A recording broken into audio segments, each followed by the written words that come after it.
Hey, what's up everybody? It's Lids, and we're back for some more Pyre Community RITE Night, which means of course some good old-fashioned multiplayer Pyre, featuring first and foremost none other than the members of the RITE Club Discord server, the place for all things multiplayer Pyre. And if you're interested in getting more involved in multiplayer Pyre, then look no further, because you can join said Discord group by, whoops, I was about to type in the wrong thing, clicking on that link right there. But those of you in chat, you are not off the hook. No, because you see the red circle with the white L below chat. You click on that and you'll find all of the various requests that you can make today, including things ranging from selecting players, exiles, masteries, songs, arenas, even Titan stars are all fair game. So, without further ado, let's hop into versus mode here. And let me know if there's anyone who would like to get us started, as I will also make a point of hopping in on Discord. There we go.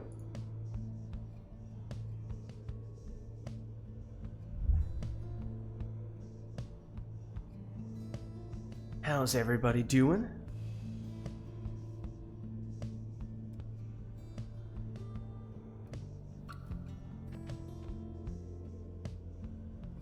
It is indeed. It's the Ides of March. Yesterday was Pi Day.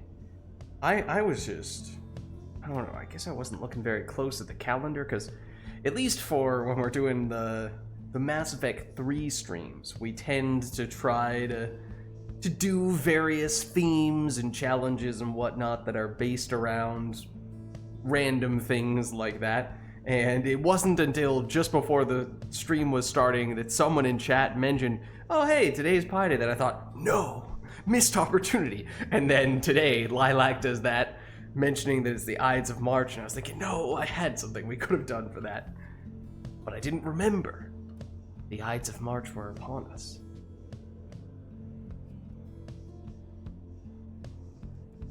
Alright, Lilac is available. Oh man, I mean, some might say that that would be the most thematically fitting thing to do for the Ides of March in Pyre.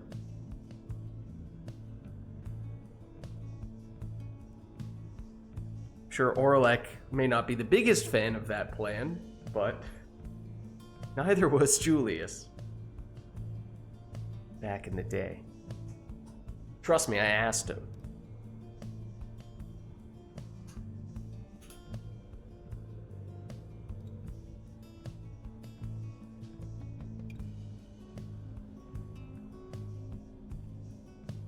What's up, Corncob Web? How are you? We are, I think, we may be able to get Lilac in here at the beginning, but even if that is the case, we would still be looking for one more person. So, if anyone would like to claim that second spot, I believe it is still there for the taking, for what it's worth.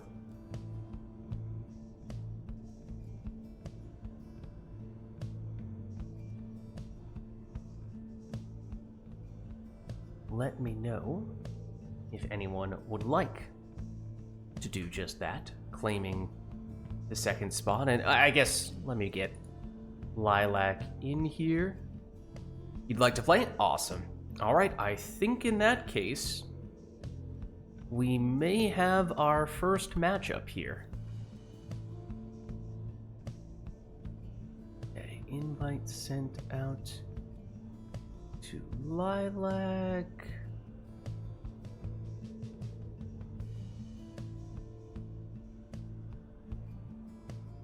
Oh, wait, are you guys both keyboard mouse? Uh-oh. Hold on. We might have a problem. It's been quite some time since we last found ourselves in this situation, but I am afraid that we cannot have two keyboard mouse players going up against each other, because for Pyre, that just does not compute.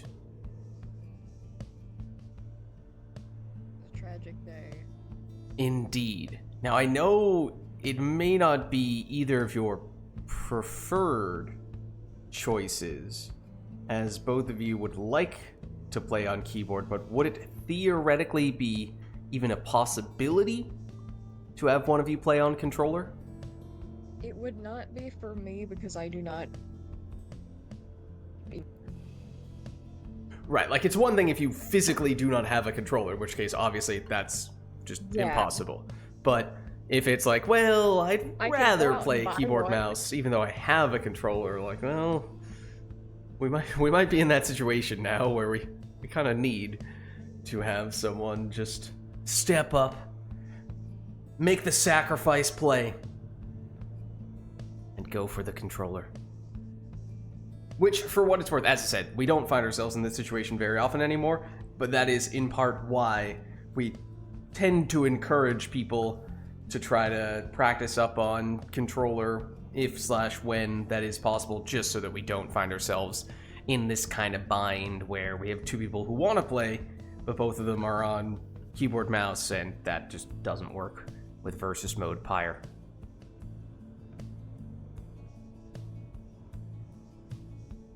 So I'm afraid we may need to pivot.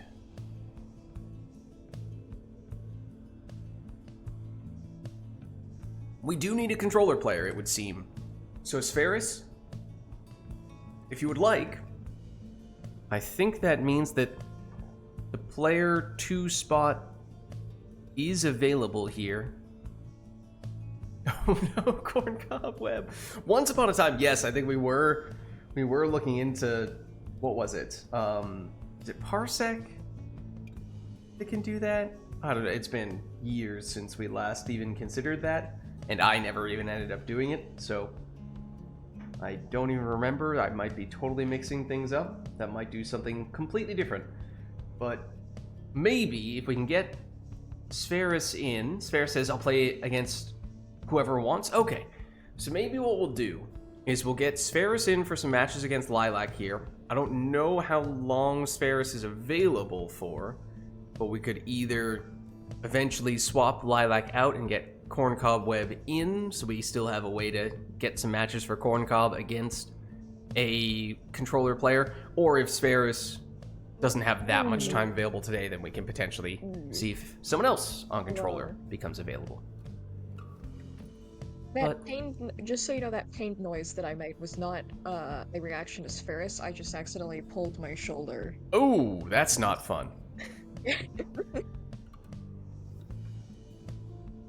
All right. Well, hello, Spheris. Spheris, did you cause me to pull my shoulder? No. It was secretly Spheris' plan all along. Not intentionally. Actually, Spheris just did a crone salute, and that's what it does, IRL. Apparently.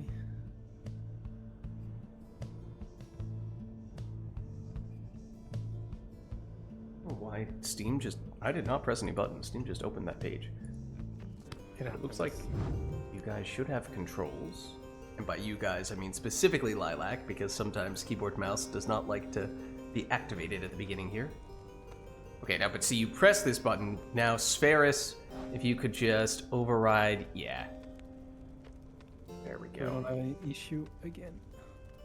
Okay. There we go. We caught it at the beginning. That's the good part.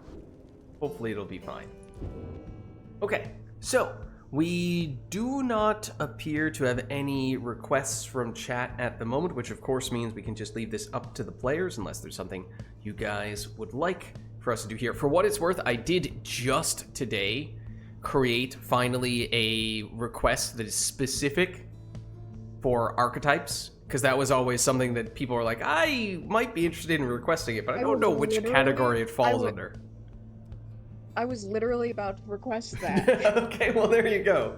So yeah, it just felt like, you know, since it didn't fall cleanly into any one category, it kind of required its own category just to make things a little more straightforward. But let me actually pull up the archetype list. One moment, please. Here they are. Okay.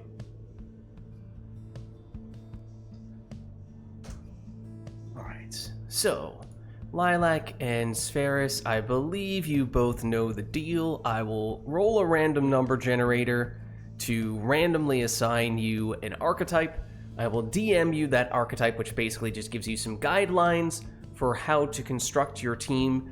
So, gives you some direction, but at the same time has some room for your personal interpretation or preferences. So, it's not supposed to necessarily be, a single way to do it. So if you have clarifying questions, happy to answer those via DM, but hopefully you guys can just take it in whatever direction you see fit. So, okay, I'm gonna roll for Lilac first, because you... Oh, no, never mind, Spheris is player one. I take it back, I'm rolling for Spheris first. Okay.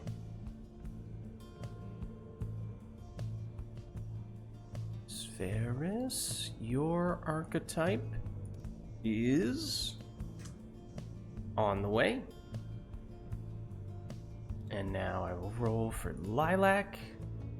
Your archetype is here. Remember that some archetypes are based more on how you set up your team. Other archetypes probably based more on the way that you actually execute in the match itself.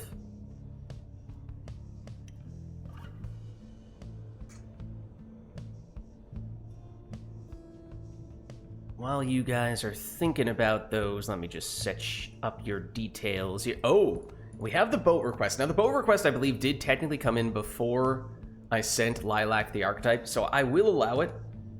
Otherwise, you could have potentially made the case that that was something that could have inherently favored Lilac over Spheris, but Lilac did not have any information to act on yet at that point. So I think we can just take it for what it is. It's a boat request for the sake of a boat request, not to tilt the tides in Lilac's favor.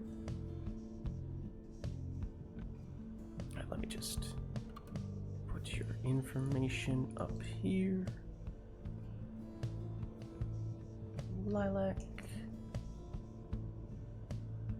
And Spheris is Essence. Lilac, which triumvirate would you like to be today? I will be the Chastity. Okay. Chastity for Lilac. Let me just take a quick double check, see if there are any clarifying questions here from either player. Maybe just long blank messages with nothing in them. Oh, that's an image, technically. Oh, that, I do kind of have to give you credit for that. Was clever. I will give you that. Wait. What are you looking? What do you see? I see I mean, I can't show it on stream, otherwise I'll end up showing the archetype that I just sent you. But I just see what looks like an empty message, like as if you had gone line break, line break, line break, line break, and then sent the message. So it looks completely empty. Okay. But then I click on it, and it opens up as if it's an image, except it's perfectly, I don't know if it's like 100% transparent, it must be, or you just happen to perfectly match the color of the Discord background, in which case that is an incredible coincidence. Okay, no, I sent an actual image. I mean, it might be an image, but it just looks like a whole lot of nothing to me. That is, I've never seen that before. Well, anyways, why don't we load in here? The players have had plenty of time to think over what they would like to do with their teams, and they know what arena we're going to have here. Welcome, exiles. You are gathered at the Hulk of Horus. Here you may step closer to achieving freedom. Know that the scribes themselves are watching. The Essence, stand prepared. True Nightwings, stand ready. So I think, what with this being an archetypes match, as I sometimes say, there are some archetypes that are better suited for large arenas, other better suited for small arenas, which is why I was potentially going to take some issue with Lilac requesting an arena on an archetypes match. But as I said, at that point, Lilac didn't know what the archetype was going to be. I don't think I'd sent it to Lilac yet, so I think that's fine. We had a harp in the first spot. for Spheris. I guess I don't know if Lilac actually had any, if that image that Lilac attempted to send me was actually like a cry for help. Lids, please, I don't understand the archetype.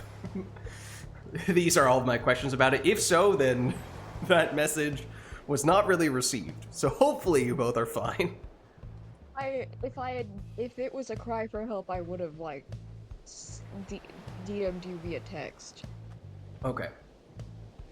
Most likely. Most likely. Choose someone. Most likely. Alright. Okay, let me think about this.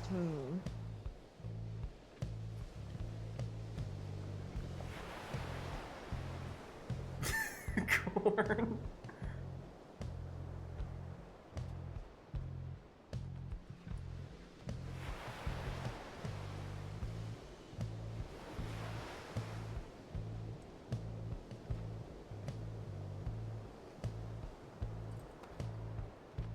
Oh, also I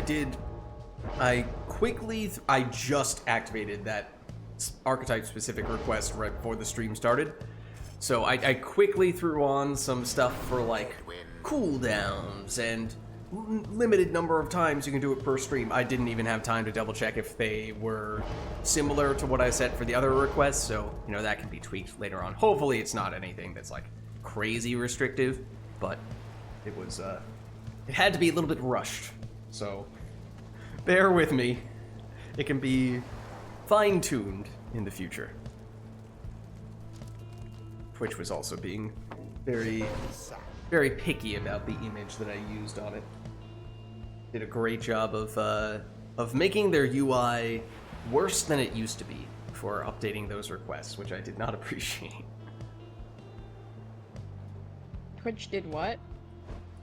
Basically, when you upload those requests, or when you set, I should say, when you set up requests on Twitch, you know, you have all the text that goes into it for the description and how much it's supposed to cost. You can set cooldowns and limits on number of times you can do it per stream and all that.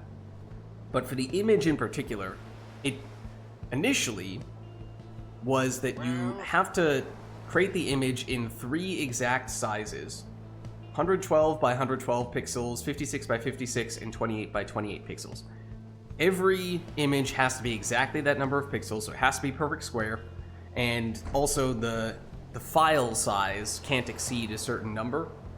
And the file size is a small enough limit that it is actually kind of difficult to get the image to work. And then also it's just annoying changing the size of the image to match those 3 increments that it needs. So it takes a while to actually get all that stuff lined up the way that Twitch wants to be lined up. And so that's how it used to be. Then a little while ago they made it so that as long as you uploaded a square image, Twitch would like automatically adjust it to fit the 3 size increments that it needs, which made it a lot quicker and easier, which I appreciated. And then I hadn't changed any requests for a while until just today I made the new archetypes request. And now, once again, it went back to the whole, no, you need to manually upload 3 different versions. So that's really way more detail than you needed to know, but in case you were wondering, that's why it was annoying. My sincerest condolences. That sounds awful. So, yeah, I don't know why they changed it back, but it was annoying, then they made it better, and now they went back to making it worse again. I don't know what the logic was.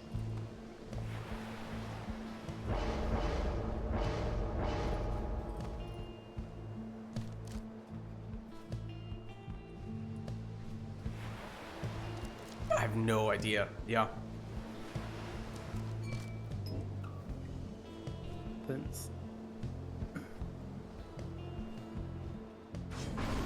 Alright, well... Here we... Oh, Lilac didn't change to... Lilac's sigil is for the Chastity, but Lilac is playing as the True Nightwing, so, you know, Chastity in spirit, I suppose. But anyways, this is our first match of the day, Spheris against Lilac, and it is an archetypes match. Now, of course, that means both players' archetypes are secret right now. Only they know. Their opponent does not. So we shall see how they execute with that extra direction. They found clever ways to integrate these strategies and setups. Does it align with the way they usually play, or do they have to make significant changes? Only time will tell. Well, here's Snadra for Lilac. Little stutter step, but down she goes nonetheless. Spheris. Down goes Vizpaleth. Headwind. He's banished. As is Snadra. That means everyone is down on Lilac's side. Spheris able to switch into the sap. And that sets up a 25 damage throw. Harp versus Harp. Lilac wins the race. And goes straight in. That's a 20 damage plunge, but you did see Spheris had quite a bit of extra starting Pyre life there, so still over 100 even after several Lilac scores here. And Lilac once again defenseless, and you just saw Tamitha slide past the Pyre, but at that point she no longer had the orb. So Spheris couldn't really do anything to capitalize on that opportunity, and now everyone is down on Spheris' side, at least until Tamitha makes her return. Now Spheris is going to have to start from scratch here. We're seeing a whole lot of this. Every character being banished on both players' sides, or not simultaneously, but uncontested opportunities for Spheris, followed by uncontested opportunities for Lilac.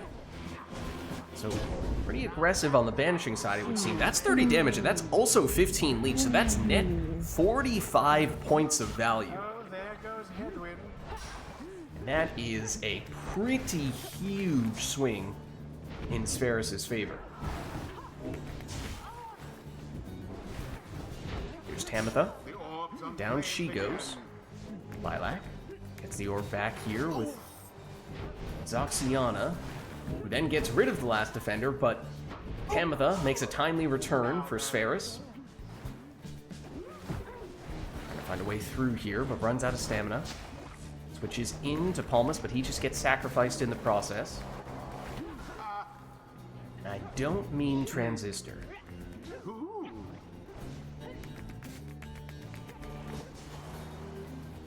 Lilac gets banished, but that Titan Tooth slows Spheris down, and that's enough to at least buy Lilac a brief opportunity there. We're back with Spheris once again. Tries to blink in, but Lilac had it covered. Clever puddle play there from Lilac's Harp. Boat magic of the Harp variety, which you don't see as much of, or at least when you do see it, it's typically not as dramatic. I think Lilac found a way to make it quite useful on that occasion.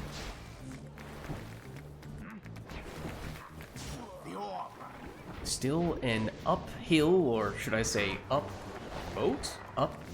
tide battle for Lilac here. Upriver. Upriver, maybe. But we know we're not on a river, though. Upstream?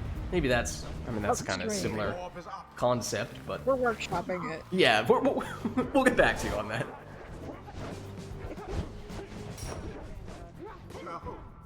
Another Titan Tooth. Stunning Spheris, but Lilac, that time the boat comes back to bite Lilac, as it did slow down the Harp considerably, and in doing so, gave Spheris some time to recover, and now an opening. So Tamitha plunges for 20. I don't know that Spheris has Brazen Manor on Vizpaleth, but if so, that means Spheris would actually have enough damage with that setup. I imagine, though, Spheris would still need 2 scores here. That's also a lot of auras around the orb there. Spheris switches into the sap, which would have had a little more damage than Tamitha. But neither the sap nor the demon could get the job done there, and in fact, instead it's a counterattack from Lilac. It lands for 20 damage with that Harp plunge. It does mean no Zoxiana in this round, and it means at the moment it's just Snadra. And she had a strange slide there. little delay before she started moving. But again, with no orb, despite having seemingly gone right over the Pyre, did not amount to a score. Ooh, there was some useful boat magic for Headwind, but he goes down. Sferris's attack thwarted here. Lilac loses Headwind. Sferris back now. Oh, there is Brazen Manor on Vids.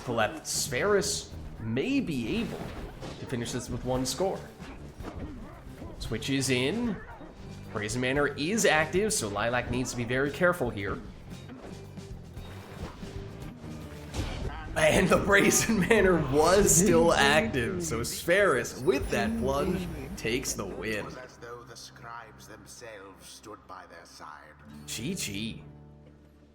Thus end this night's proceedings. Well played, you two. That was our first match of the day, but it was also an Archetypes match, so you guys are welcome to share your archetypes if you would like. Until My the archetype next was brat. life, which means more Pyre life at the start and rekindling. And all rekindling. I had 50 rekindling as well, yeah. And you had Leech on Vids as And well, I had didn't you? Leech, yeah, I had Leech on this palette, and to get the most value possible out of Leech, I had Brazen Manor as well, just in case. But it's also damage, but yeah. It was specifically I for had- the Leech. I had low block counter, absorb pressure from your opponent's attack, then quickly counterattack them while they are out of defensive position. Well done. An attempt was made there. Yeah, I think Thank you. that's probably... that's up there as one of the more conceptually complicated ones, I guess I'd say. The low block counter. So, which is in part why, I didn't want to, like, make it blatantly obvious that I had legitimate questions as to whether you needed clarification. I was like, there is a chance that this image Lilac was trying to send me was actually trying to get some additional answers out of me.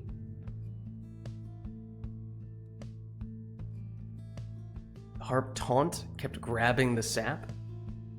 Yeah. I was trying to swap to the demon, but the sap was closer. It just really wanted to catch a ride on the Harp Salute. Alright, well let us know if there is anything you guys would like us to do for the next one. That was an Archetypes match, as I was saying. In fact, let me quickly just double check. I'm gonna see... Okay, so I said... How does this compare to the cooldowns and limits of the other requests? 8 and 2. Just compare that to, say, Exile's request. 10 and 3. Okay, so the cooldown is faster, but the limit is lower. Yeah, I should just make it the same as the other ones. Let me just make it the same as the other ones. I think all the other ones are exactly the same. Okay. So yeah, let us know if there's anything you guys would like us to do for the next one. Otherwise, as always, we can just leave it up to the players to go with whatever they'd like.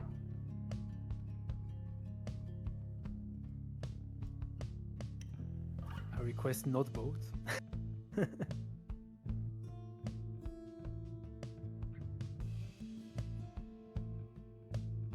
Alright, why don't we get the next one started? I'm curious, how much would you two say that Archetypes match made you deviate from your usual playstyle or setup? The essence shall now face the chastity. I wouldn't have picked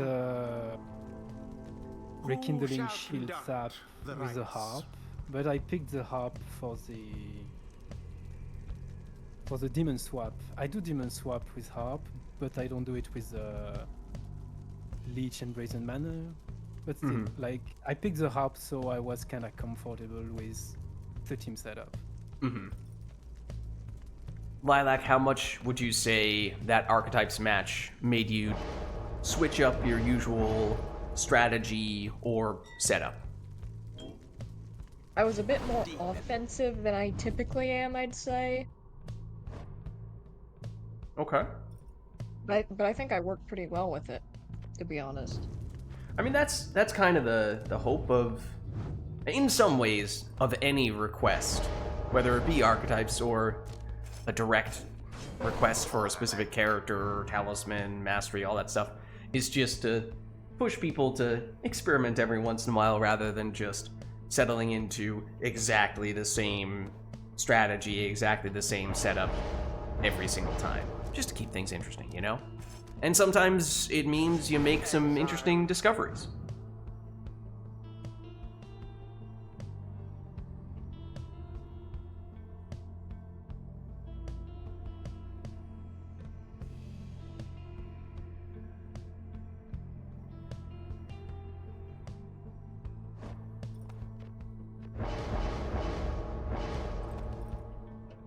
That's too much Pyre life.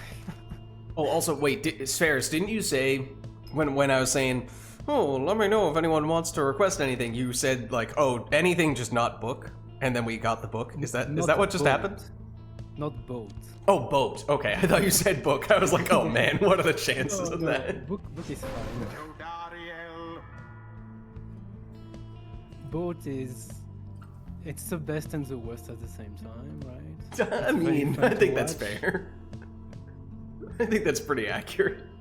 I don't think it should be competitive, but that's my own opinion. It's definitely very different from the rest.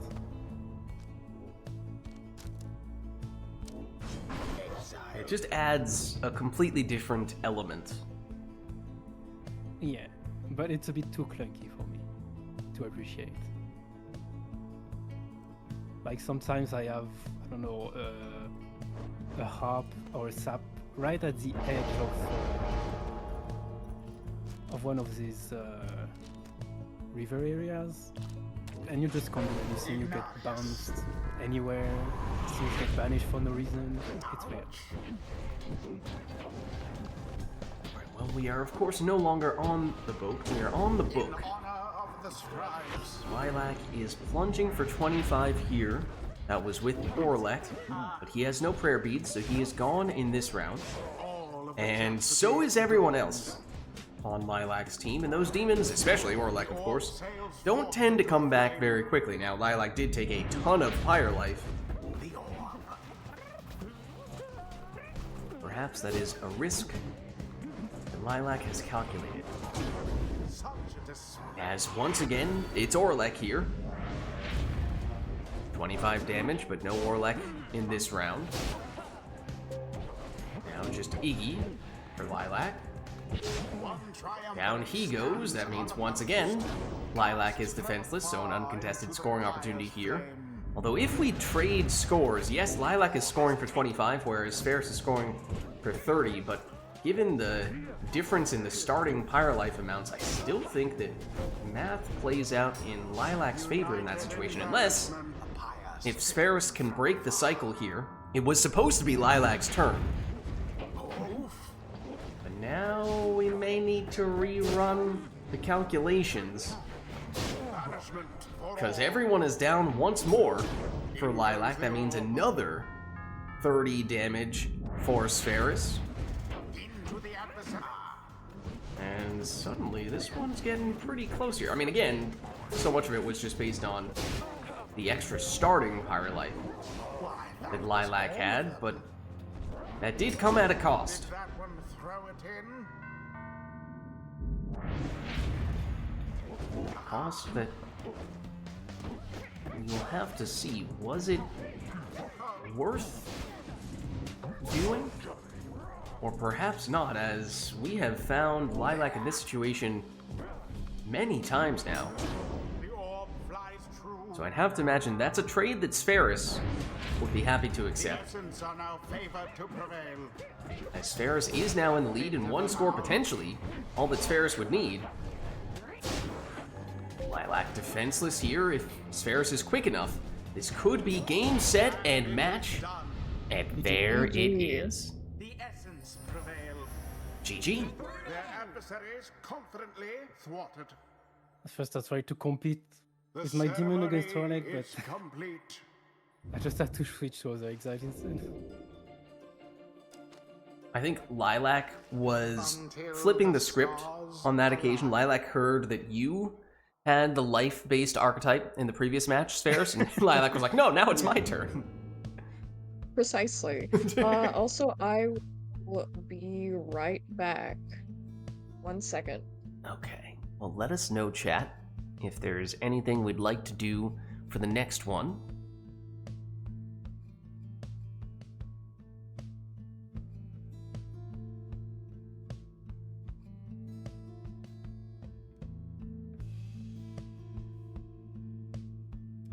Because, yeah, you see the humongous starting Pyre life.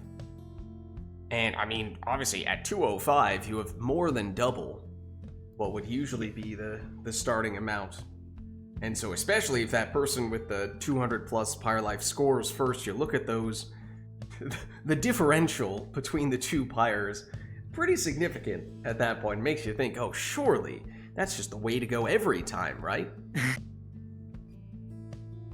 And the Pyres actually do get bigger, or smaller, based on how much Pyre life you have, so it legitimately will be scorching at that rate.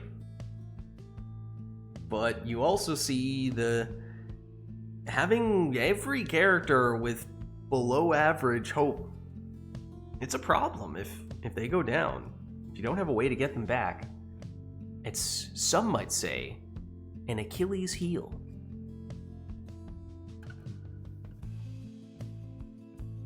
Alright, Spheris is setting up the song for Dread design.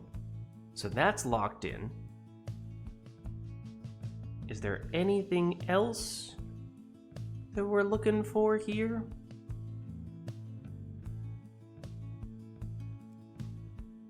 Or is that all?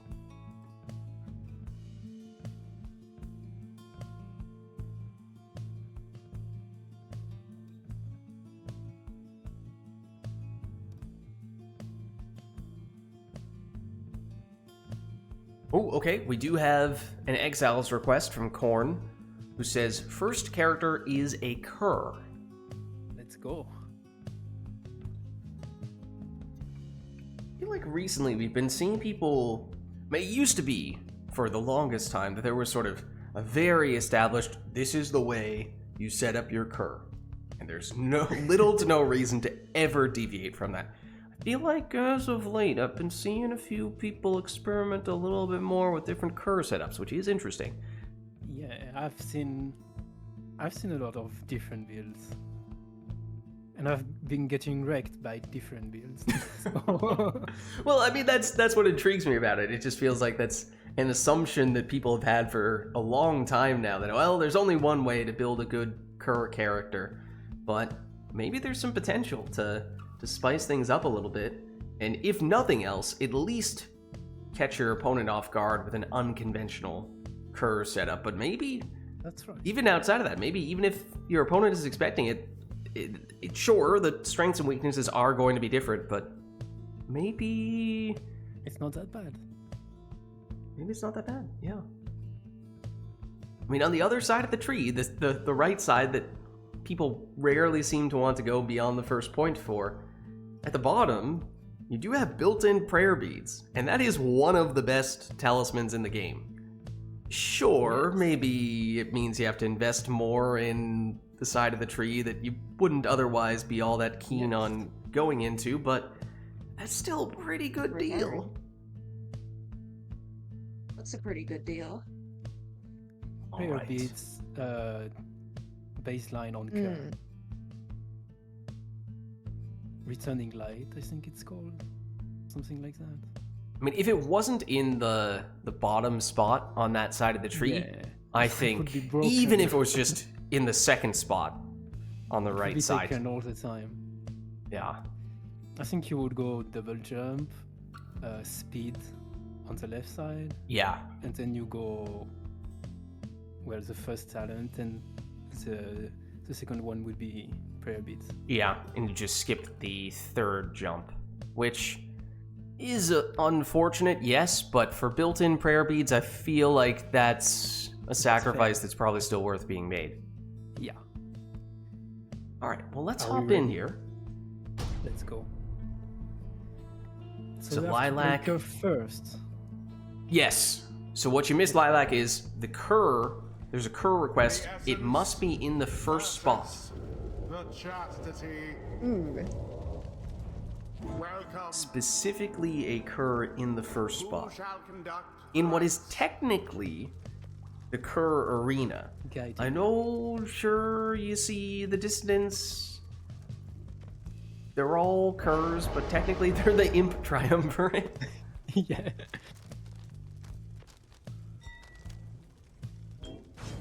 Barker?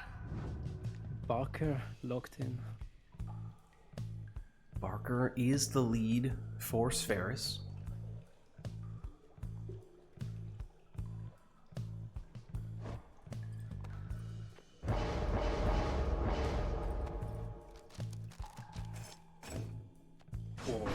Very fast. Speedy indeed. One fast old man. I was gonna say, that old dog still has a pep in his step.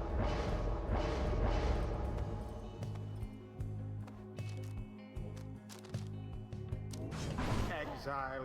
Alright, now, of course, from here on out, it is all up to the players. It was just that initial character that was specified in their request.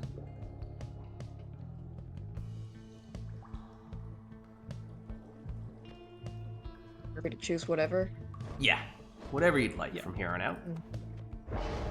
Just not 500 by your life. Only 30. I was gonna say, you say that, now Lilac's gonna take as much as possible. Alright.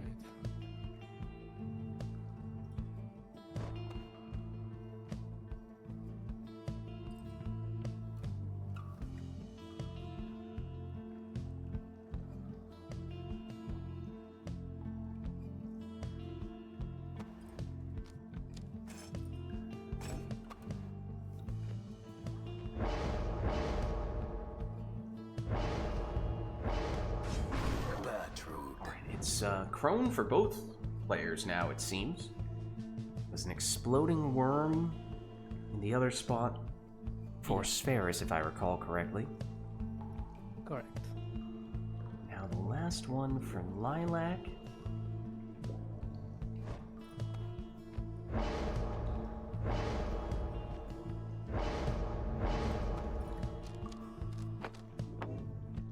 It's Curfang Almer, which means 2 out of 3 members of the Fate, but then somehow Bertrude found her way over there. It is, of course, the Cur, and also by extension, Fate Pomerina. Pyre has been And it is the captain of the Fate who gets us started here. It's Dalbert with a 20 damage plunge, but we were talking about it. If Lilac took the built-in prayer beads, he would still be here. With a defensive salute there. Interesting. Preventing Lilac from carrying out the salute on the Savage. And it did work. But now here is Lilac coming back with Dalbert for a 20 damage plunge. Feels like nowadays Stunning Claim people tend to use offensively. Oh, it almost saw Spheris get a banishment there to stop the curve, or rather the Crone salute. Of course, that is only a one-time use type of situation, so if you do find a way to stop your opponent from using it to great effect, then that's a pretty big deal. I just barely avoided getting banished there. That was confusing. The way that you did a 180 looked like you were about to throw the orb and then somehow ended up with a plunge. Like there were several reasons why that was not what we expected to see. But there is a plunge for 30 damage from Spheris's Bertrude. But Spheris is only on 30 power life, which means a Crone score could be all that Lilac needs here. But Spheris is on a bit of a roll at the moment. Several scores in a row. I believe it is only Bertrude who would have enough damage right now for Lilac, but after that plunge, suddenly that is no longer the case. Just about anything would do at this point. Spheris has gotten rid of all of Lilac's characters.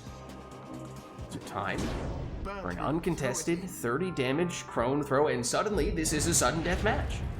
Could be anything for Lilac, whereas for Spheris it would need to be Bertrude, but it is still possible. Lilac needs to be careful. Here is the deciding plunge. GG. GG was indeed. close. Though their adversaries put up quite an effort, the rite is complete. Very close indeed. Alright. Let's head on back. Had a Kerr ability idea. Give them the movement boost for free. And replace it with create a slowing area when you go down, kind of like the Howler effect. Maybe also use it to replace Savage's useless slowdown nearby enemies when sprinting ability. Every once in a while I do see people using that. Maybe it's just when people turn customize off and it gets randomly applied. And then every once in a while the opponent goes, oh wait, what? Why am I getting slowed down? What the heck? What? And then everyone goes, oh right, that does exist. That is a mastery. Webfit is not bad against Harp and Imps, I think. You run under them and suddenly the Harp is not flying fast anymore. Yeah, and Lilac will not accept the webbed feet slander. Well, let us know if there is anything we would like to see for the next one. That previous one was specifically a Kerr in the first spot, plus Dread design for the song. The other components were up to the players. Is there anything we'd like here? If not, then we can, of course, potentially have the players pick everything. Everything. I was so ready for one or both of you to in request that customize case- off. Yup, I was just waiting for it. I'm never gonna request customize off. I will play it, but I will never request. Alright, so Why of course, now the If players there's are one picking thing- nothing. Yeah. If there's one thing I dislike in games, it's RNG. So I now I have to understand work why with you're it, not a fan of the fine, boat. but- Yeah. It's kind of a not similar that much concept. RNG, but Yeah, it's not RNG per se, but it's it's not RNG. very but it's uncertain. Very silly. Yeah. Like if I were playing perfectly on the boat, maybe I would appreciate it, but it's too clunky for me to appreciate at the moment. Well, speaking of the boat, Murph is here. What's up, Murph? No. And he's requesting Knights of the Sea. Okay. That's fine. Not the arena, not the arena. It's don't worry. I that might have been a little triggering. I'm sorry. Here, we'll start it before anyone gets any big ideas. Thank you. Watch us get a random boat. The essence Don't worry. shall take It's not the on boat. The chastity. It is a Savage, a Kerr, and an Imp for Spheris. It is a Demon, a Worm, and a Kerr for Lilac. I was looking in the bottom corner for the characters, so I didn't see everything, but I saw Web Lanthorn on somebody out of the corner of my eye. Is it on Tizo for Spheris? Because if so, that's huge. It is. Also, the Savage Salute for Gareth, it seems. I think we also may have seen the Talisman that does 10 damage at the start of the match. Which is why... Did Lilac start on 90 Pyre Life? That might have been the case. Or I might be making that up. I also saw somebody had the Exploding Talisman. I think that was someone on Lilac's side. 'Twas dangerously close. I think those are super portals for Lilac. Oh, is that an exploding worm? No. Who is the exploding character? Maybe. To the scribes. I think it is. I'm not sure. For a second, it looked like it was. Did we really get a customize off Imp with Web Lanthorn and Exploding Worm? Because if so, that's pretty crazy. Spheris, your Kerr throws have just been very cursed today thus far. And an edge.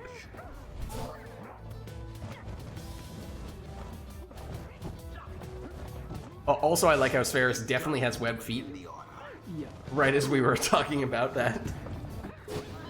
Specifically on customize off matches, and here we are with a customize off web feet match. Web feet, idiot. That's rude. Whoa, look at the black magic jump from Gareth. Obviously, finishes with a 20 damage plunge. Dalbert quenched the fires And Dalbert plunging for 15. That's actually very telling. nearly ended. That means that Dalbert is 100% left side. So he does not have enough damage, but we know that Gareth would. Not sure if we know whether... Actually, we know that we would not have a full damage imp because we know that Tizo is all the way down on the right side. So yeah, only Gareth has enough damage to finish this with one score for Spheris. Meanwhile, Lilac scored, making this a closer match. But here is the character that Spheris needs, doing exactly what Spheris needs. It's GG. Such a well-conducted I don't know what victory it talisman I had was. on. The right No, is I had done. the Yomer's thing on the curve. Oh, Because my aura lingered for long when I casted. And so the minus 10 Pyre life was on Gareth. okay. We actually, yeah, we had a lot of abilities and talismans that made themselves pretty clear. That's kind of rare to get that many that were that obvious. As for whether you can remember who has what and actually plan around it and execute based on that, that's a different question. Just remember your own things, that's already good. Yeah, forget about your opponent. That's not important. All right, well, let us know if there is anything we'd like to do for the next one. That one was Customize Off with Knights of the Sea for the song.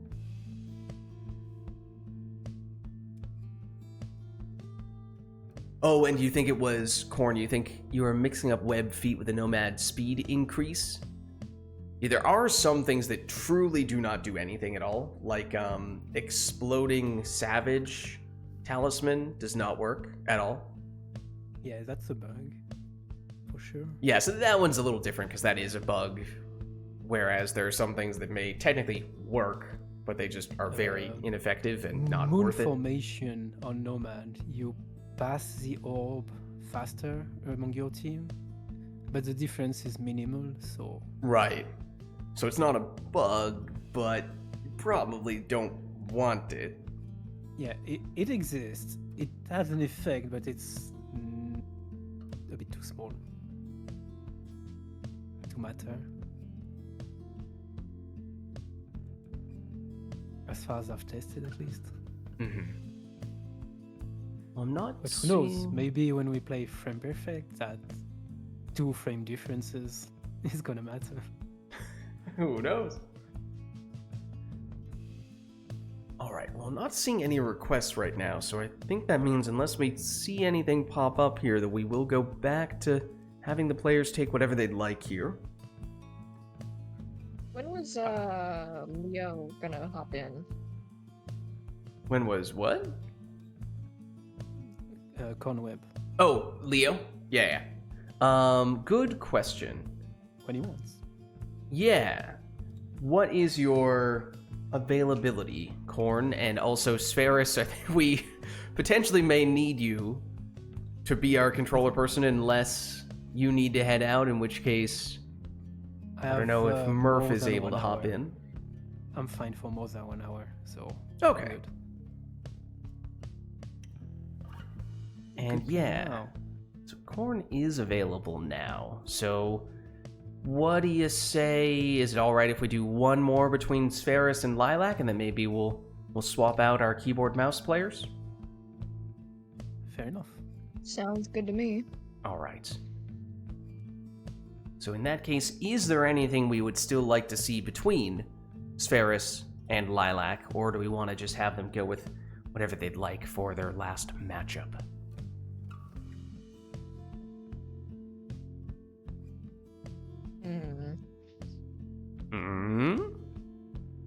I'm not seeing anything, but the sound of that grunt made me think that you might be about to request something. There. Oh, more archetypes. Okay. Okay. If you would like to, given how you combined archetypes with an arena request before, if you would like to do an arena request, do it now before I give you archetypes. Otherwise, it raises questions as to whether you're trying to favor your archetype. Sferis says not boat. All right. Sferis, can you lock something in specifically for the same reason? Do you have anything you'd like? I was about to make an arena request, but apparently they are out of stock. Or on cooldown, because I'm afraid Sferis has beaten you to the punch. What would you like, Sferis? Something fairly neutral. I was gonna say, yeah, given how you have no idea what kind of setup you're gonna get. It's not too big, not too small. Okay. It's fine. I think it's one of the most, I'd say probably Ridge of Goal is most neutral, but Spring of Jomir maybe right after it on the list. Those two are about as neutral as it gets. Alright, let me roll you to some archetypes. So it'll be Sferis first. 500 Pyre life. No, none of the that was archetypes are supposed to be one. inherently better or worse than others. They're just different. Alright, Sferis, yours is in.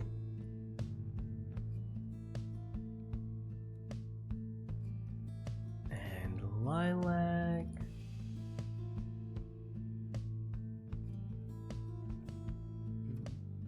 Alright. Lilac, yours is in. So once again, let me know if you have any questions when it comes to interpretation, but bear in mind they should be open-ended enough that you have some room to do what you'd like to at least a certain extent. And remember, we're going to be on the Spring of Jomir.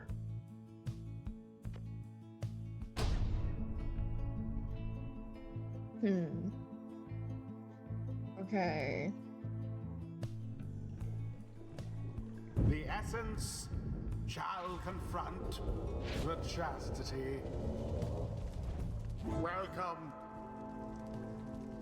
Who shall conduct the rites? So we shall see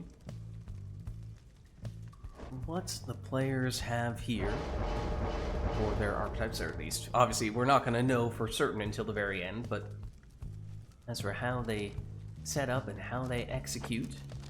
And we're at the point now where I think over the course of the past year or so, however long it's been that we've doing these archetypes, probably a little less than that, I think, have seen all of them now. So, for anyone with a really good memory, it is theoretically possible that you may be able to recall every archetype and maybe even try to pick out what you expect your opponent to be going for. But there are enough of them, there are 33, that hopefully I wasn't number... I wasn't there at that time, so I cannot recall. Yeah, I mean, and hopefully the list is large enough and there are enough potential ways to interpret the archetypes that you can't really counterpick or anticipate what your opponent is doing all that much. Archetype Orlick. Oralek. Exploding Oralek. Also, that is not an archetype, but honestly, and then one of the archetypes could just be Oralek. Except it would be the best archetype in that case, so I feel like for balance reasons, I wouldn't want to keep it there.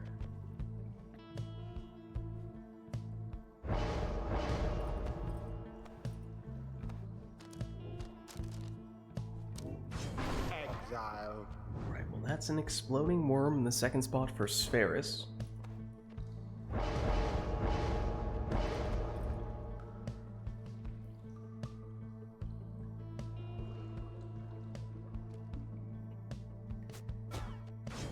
Bertrude.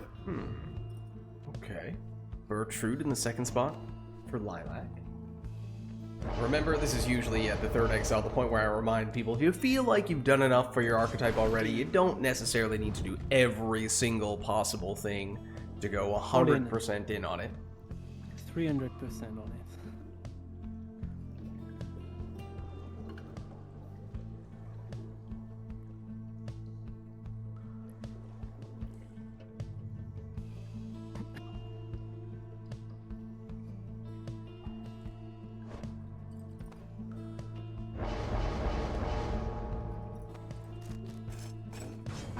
Speedy Dalbert in the last spot for Lilac.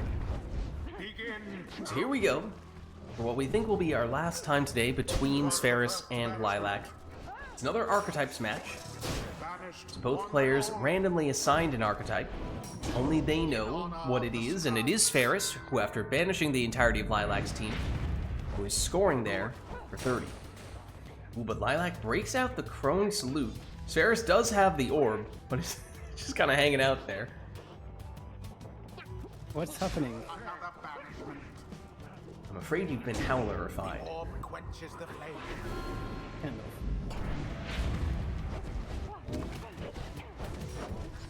Quite the close call there, no? Down goes Orlek. Now it's just Bertrude, and Bertrude is not in defensive position right now. Spheris' throw had just enough on it. Oh, and with Siege Chance active, that's 25. Neither triumvirate is That means we are closer than the tied at other. 80 Pyre Life apiece. Big explosion there for Spheris, getting rid of everyone except for Bertrude. Who just barely sidesteps that harp cast, but the same cannot be said for Dalbert. It's quite the journey for Bertrude there. Dalbert, though, ooh, clever maneuver. Does get pushed around, though, eventually bullied into banishment. A devious maneuver. Spheris. It's a now 15 damage worm throw, as there was no siege chance on that occasion. Does Lilac have Brazen Manor on Orlek? I feel like I did not see the words Brazen Manor pop up there.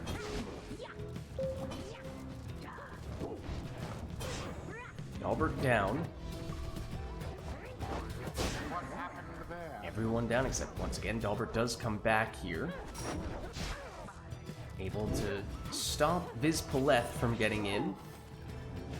And at least temporarily slow Pamitha as well. Oh, and the worm throw. Not quite enough on it there for Spheris. Lilac defenseless. Just enough time for Spheris to throw that one in for 30. Now, if Spheris has Brazen Manor, not sure if that's the case. That would be enough damage. Anything less would come up a little bit short. Stunning Claim, again, of the more defensive variety. I think we saw Spheris doing that earlier today.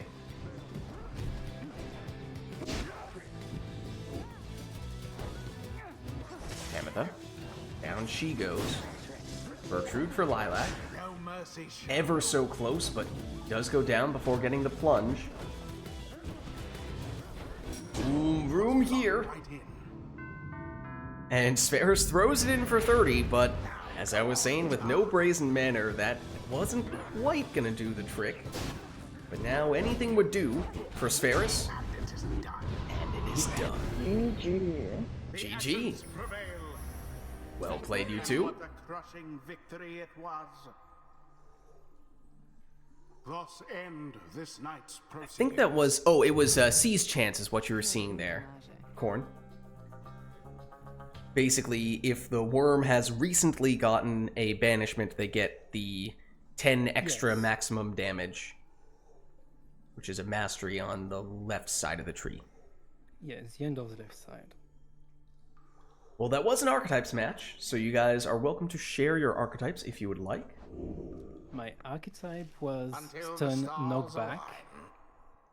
so I picked Titan Tooth on the harp for the stun. I picked Stunning Claim on the worm, I didn't even think of that. and I picked Crushing Hills as stun knockback on the demon.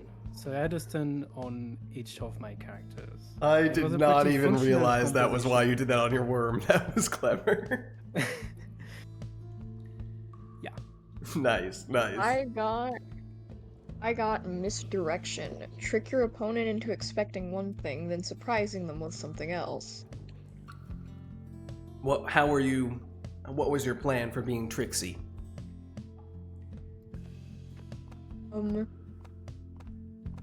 I went out of my way to not use Oralek, or I did not score with him anyways.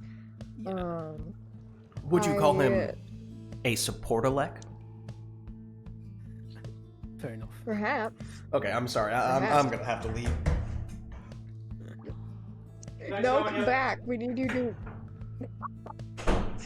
It's all like We need you. Not you. You can remain.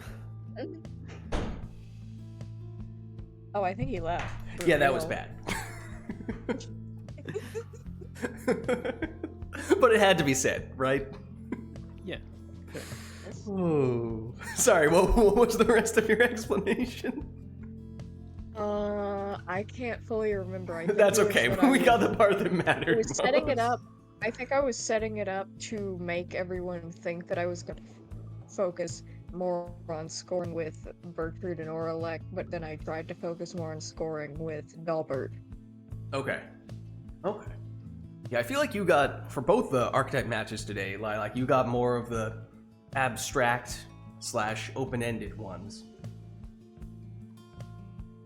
So there's a little bit of a mix. Yeah, it depends on what you roll. But GG's, and if it still works for you two, we could get Korn / Leo in here if it works to swap Lilac out, because unfortunately, as we were saying before, what with the two of them being keyboard mouse players, we are a little bit limited in how we can get them in. Does that still work for both of you, though?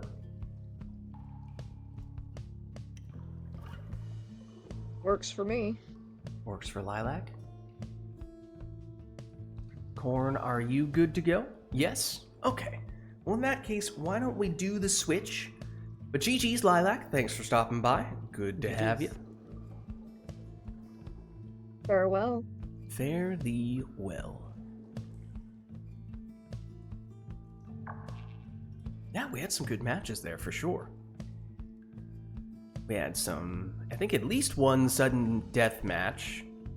At least one big comeback match. Oh, well there's a parting gift. Lilac just casually drops a Falcon Ron on us. And then leaves. I believe that's what they call a power move.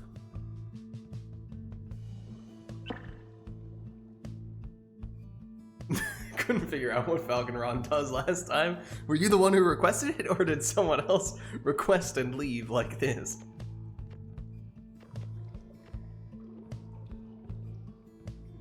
Does it just put Falcaron in the bottom right? Or on the player? Or I mean, is that it? I don't Or is know. it something far more than that? Something so no powerful that you could even say it's incomprehensible. It was also Lilac who did it last time. Oh, somehow I do believe that. Did I re-invite Lilac? Instead, oh, I may have done that. Did I do that? Oops. Did I uninvite you only to then immediately re-invite you?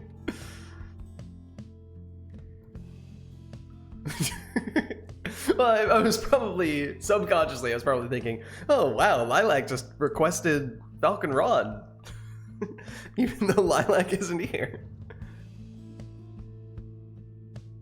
Okay, there we go. Now I have sent the invite out to the correct person. Oh, that also explains why I saw the person on keyboard mouse just messing around with where the cursor was going. I was like, huh, okay, I mean, sure. Leo / Corn Cobweb, that's fine, but it's an interesting way to announce yourself. Purple guy. It worked first time I got in. Oh, right, I forgot. We've had, sometimes some some serious trouble getting you This in, time but it- I'm this glad. time it worked. Let's go. Let's just double check your Settings. controls, make sure that looks right, make sure you have controls activated. Yep. Does that look good to you? I've never tried playing with this setup. Oh, but go for whatever you typically take then. No worries. Okay, now Why does that? Spheres Yeah, needs just to do this. change their setting.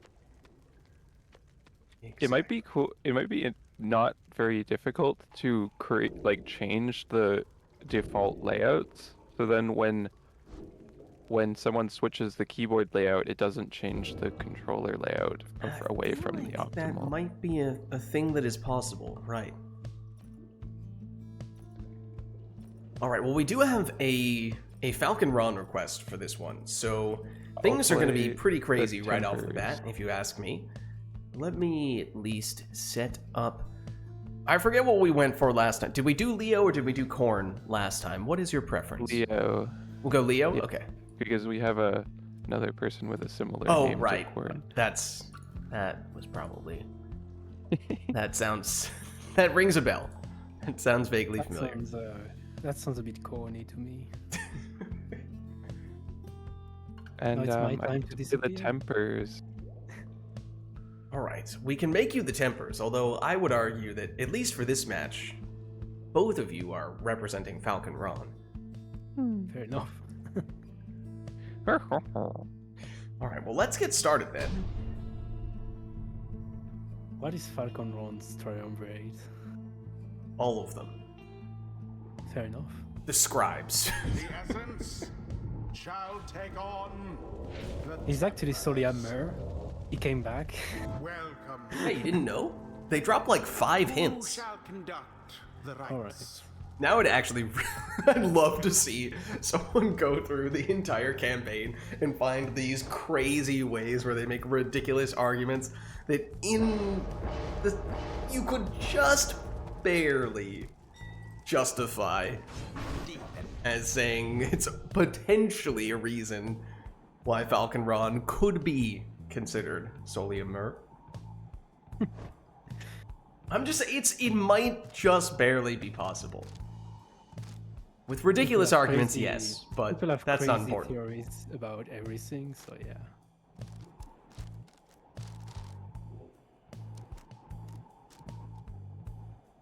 I mean, Falcon Ron gets to all the arenas before you do, and he does not have a black wagon. So clearly, Falcon Ron and his dad But have he's superpowers. supposed to be a native of the dawn side, no? So he kinda, he knows more than you about the dawn side. More than every exile. Except maybe imps, but... Well, I choose to believe that it means that he has superpowers. I think that's really the only logical conclusion you can draw from that. Ores scale.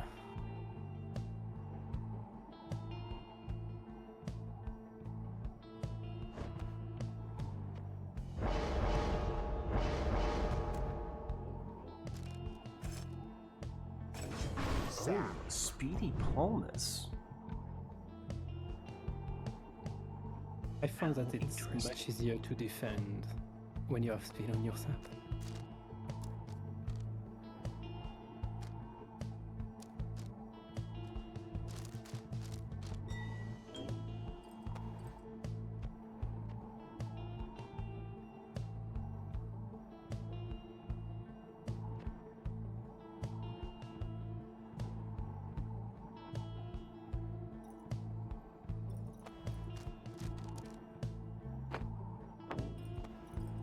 More Pyre life. And stubborn flame.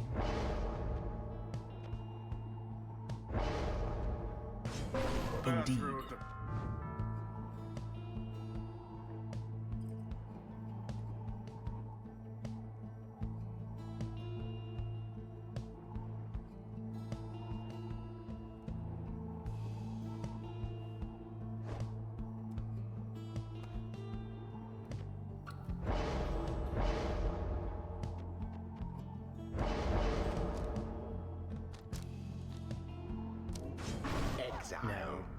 exploding worm in the last spot for Spheris.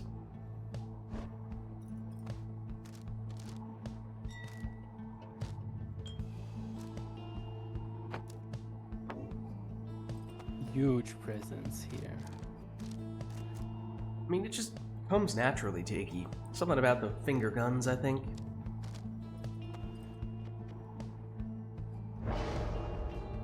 It's still less than Orlek, but Orlek is cheating, so...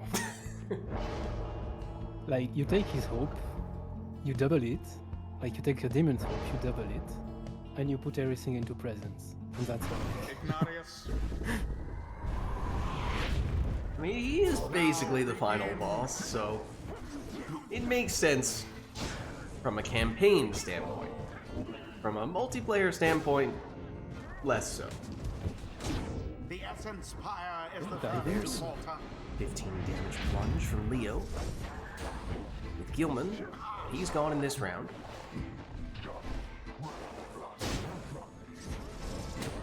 Why, that Big was cast awful. there from Vizpaleth. So uncontested throwing opportunity for Spheris, good for 30.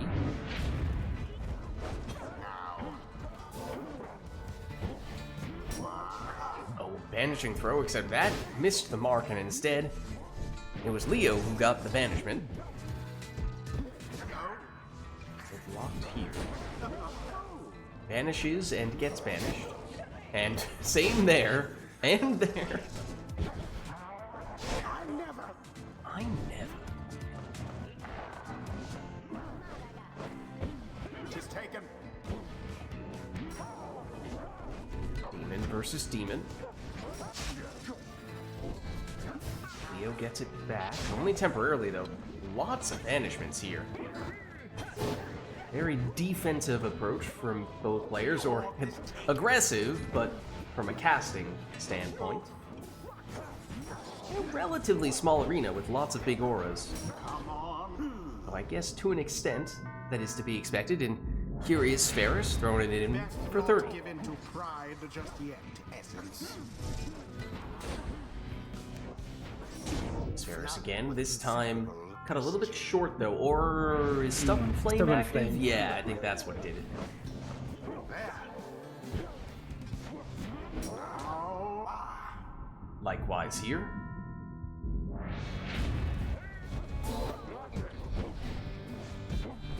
the orb. Oh, that throw got the banishment, but it didn't score. And that meant that Leo was able to get the stop. Adversary's flame.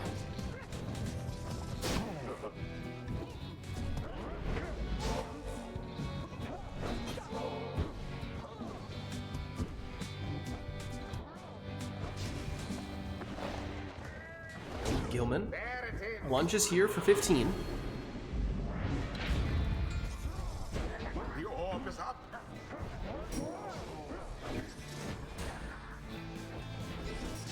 Oh, and the throw missed. No good from Spheris. So here's Leo.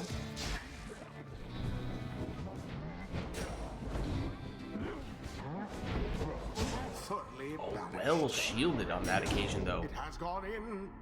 That protected Spheris' demon, and it would have normally been enough damage to finish the job, if not for that Stubborn Flame.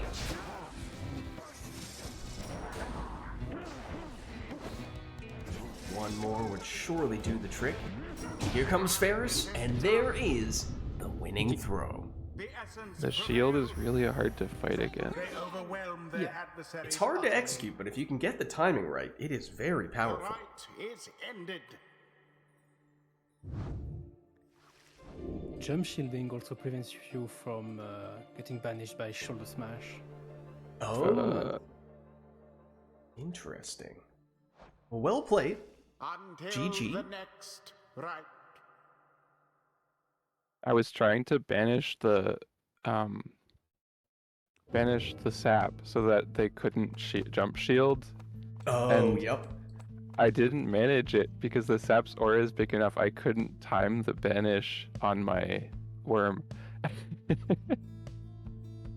It's much easier with exploding worm. Because you just dive in, suicide, respawn. Yeah. I think it's possible with. I plunged with the worm twice when I wanted to throw because I just didn't have time to do the throw. Yeah. Yes. That's unfortunate. All right, well, let us know if there is anything we would like to do for the next match between Spheris and Leo. Colors-wise, is this okay, or are these too similar to differentiate between people's auras? I'm just gonna be Beyonders for the sake of changing up. Okay. I was gonna say, like, you did pick another team. Well, usually they'd be green. Actually, with our mods, though, they are not. So that should be much more easily distinguished. Much easier to differentiate.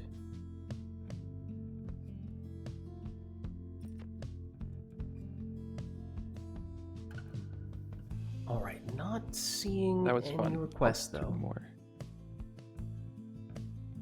Why don't we get this one started?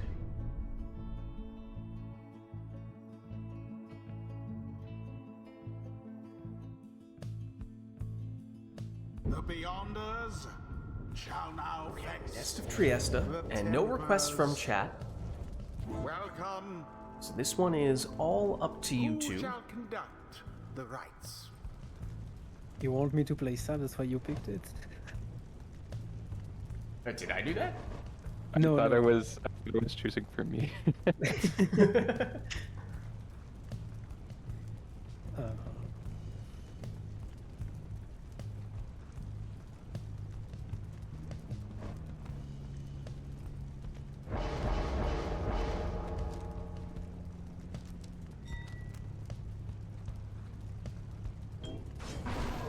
It's Banishing Throw Barker in the first spot for Spheris.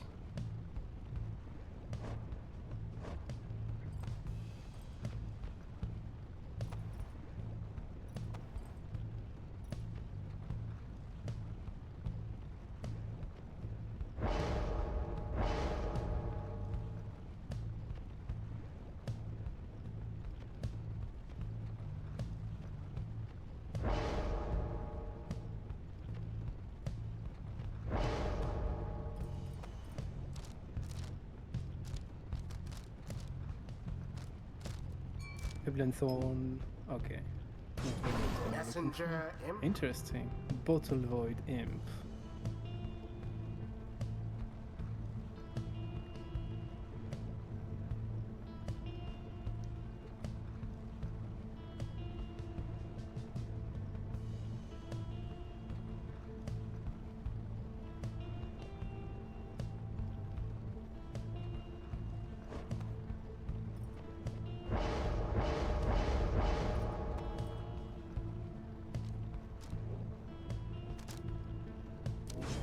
So Spheris responds with an exploding worm.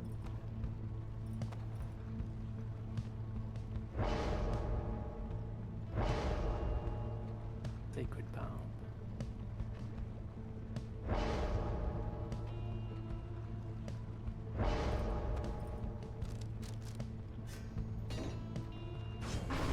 And a power casting Snadra for Leo. That's interesting.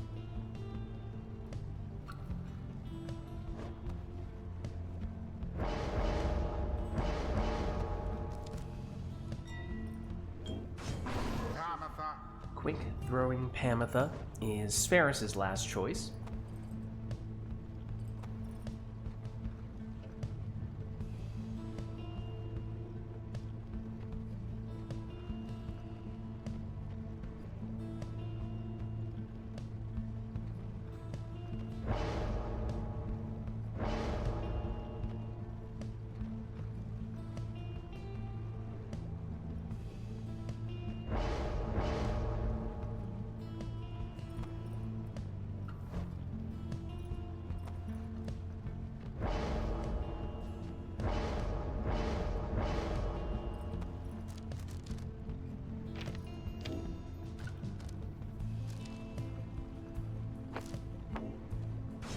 And then Titan Tooth Palmus will be the final addition to Leo's squad. Commence. Oh no. Barker was just looking for a way to heat things up a bit there. Straight into the lava he goes. Here's Leo. 'Twas but a Messenger lowly Imp goes down. Creates a somewhat dangerous portal in the process, but a flame is instead, stricken. it's Ferris throwing it in for 20 with the harp. There's Oh Stun no. Claim, I missed it. but not gonna do too much with that timing.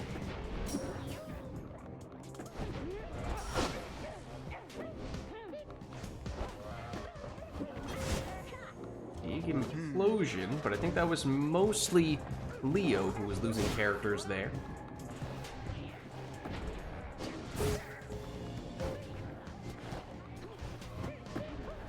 Messenger Imp. Creates a very dangerous portal. I'll fly over this.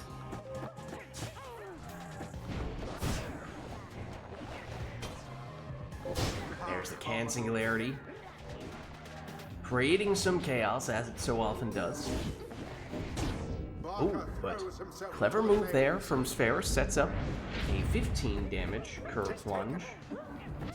All of the beyond Big implosion would have gotten rid of the entirety of Spheris' team, but Lady River is back. There's the stunning claim, and this is the timing that Spheris was looking for. aimed thrust into Is the Harp the only exile who was able to move that couple of seconds? Oh, I went too far. Barker a little too eager. Spheris through the portal. Rather, Leo through the portal, but Spheris had it covered. Here is Spheris. The orb has hit the mark. Now to the flame. Spheris banishes one, but then gets banished. Snadra through the portal for Leo. Orb inadvertently hits Spheris' Pyre and bounces back out. Not sure if it inherently favored one player over the other, though.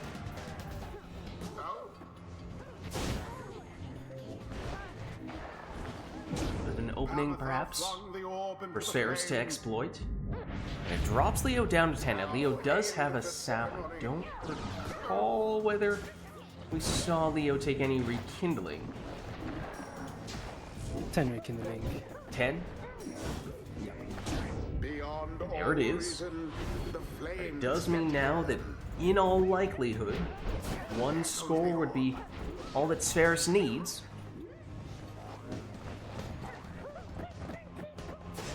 But Leo sees an opening, cunning trick.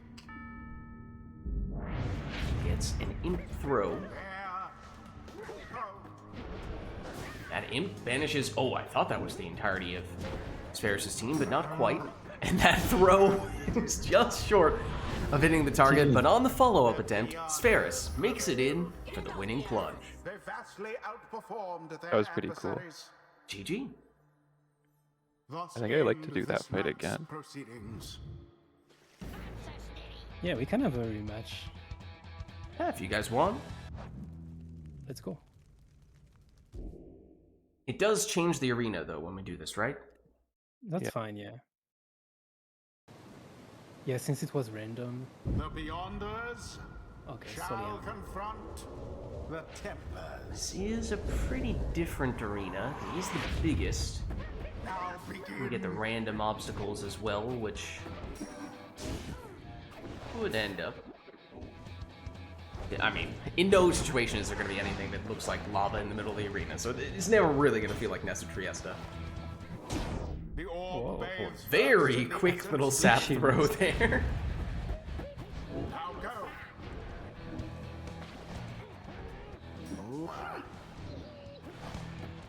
I'm actually surprised that Spheris held onto the orb there, because the Can Singularity activated. Usually if you're that close to it, it'll at least take the orb away from you. As we just saw there. Like so. Yeah. Thank you for demonstrating, Leo. Flung with force of will. That time, though, Spheris is able to get the 15 damage Kerr throw. Not given to pride just yet, Beyonders. Snadra. Ooh, but Ferris avoids the banishment and then follows up with another Cur throw. It's another round of 15 damage. The orb is up.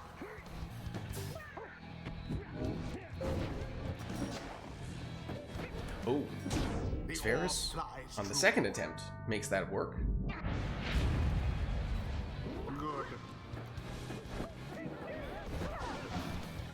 Leo sidesteps, gets the banishment, gets another banishment. Ferris still has the Cur, who has been the thorn in Leo's side thus far. Snadra off to the races, goes the throwing route, and that one's good for 14. I wasn't so good. That's it.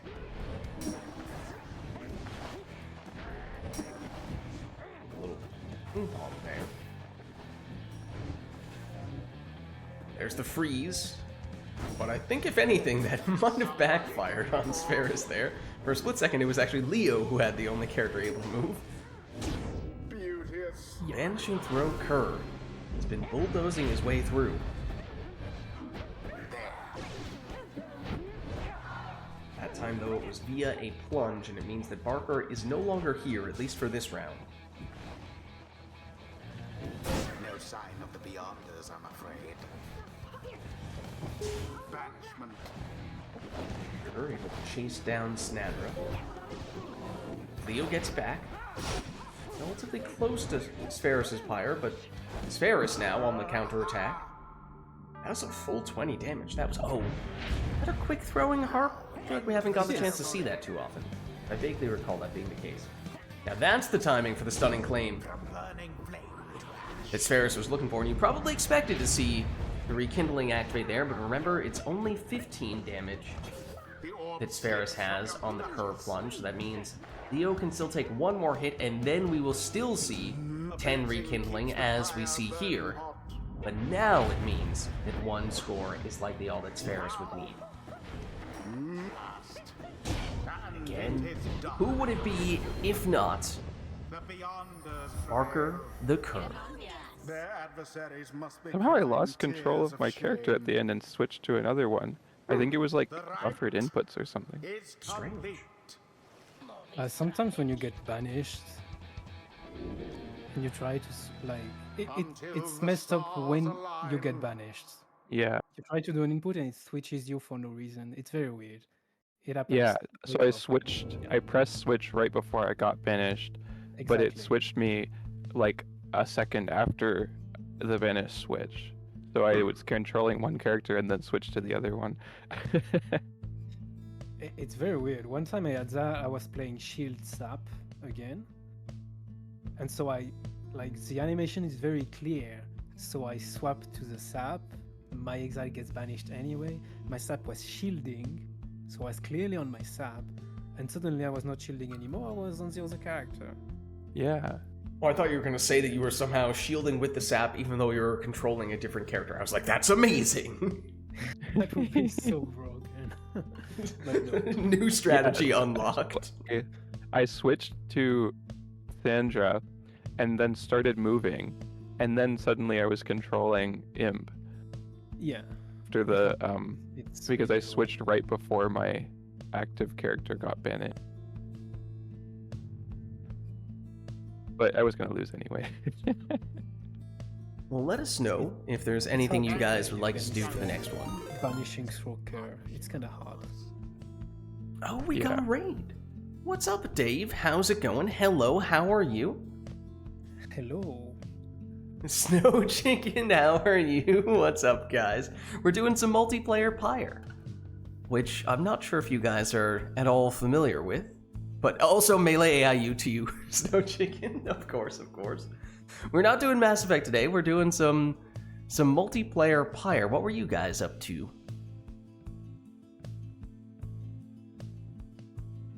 And if you're wondering what the heck is multiplayer Pyre, Lids, that's a great question.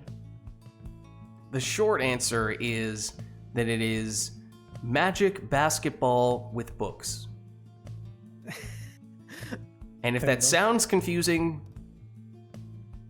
well, That's because it is a strange combination, but it works, okay? Just trust.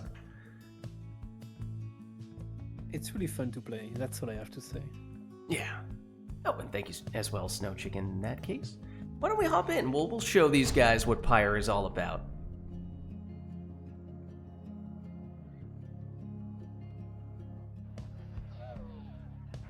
The Beyonders versus the Tempers.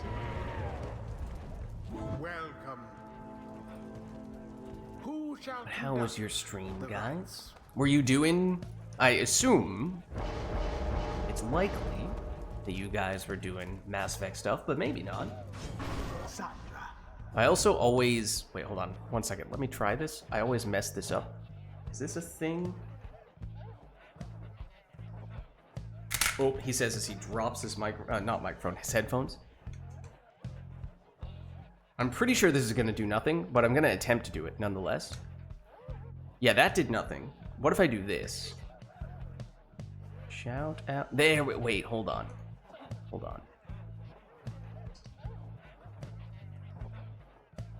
There we go. That is actually the first time I've ever successfully done that. I've been streaming for like 8 years.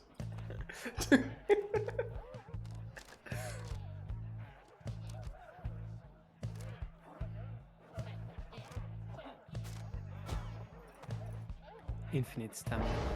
I love it.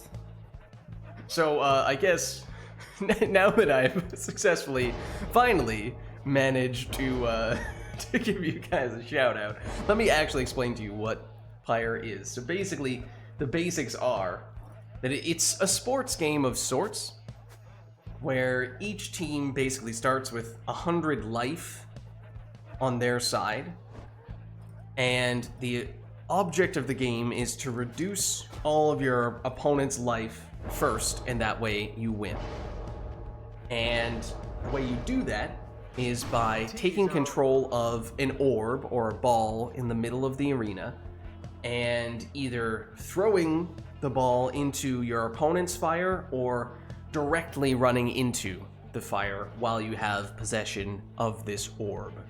Different characters have different abilities, different quickness, different mobility, different size, and all those sorts of things. They also deal different amounts of damage when they do score, but ultimately the goal is to find some way to get the orb into your opponent's fire, and in doing so, deal damage until their fire drops to 0 life. You can also, one of the ways you can facilitate doing that is by quote-unquote banishing your opponent's characters, which basically means either running into them or shooting out a beam of energy toward them. And for some characters, the way in which they shoot out that beam is a little bit different, but if you do hit an opposing character in the process, then you basically eliminate them from the game for 5 to 10 seconds, generally speaking. So it means there are less defenders to stop you from going and scoring. Demon. So that's the gist of it. So right now we just have both players selecting which characters they're using and what skills and items they're going to take on those characters.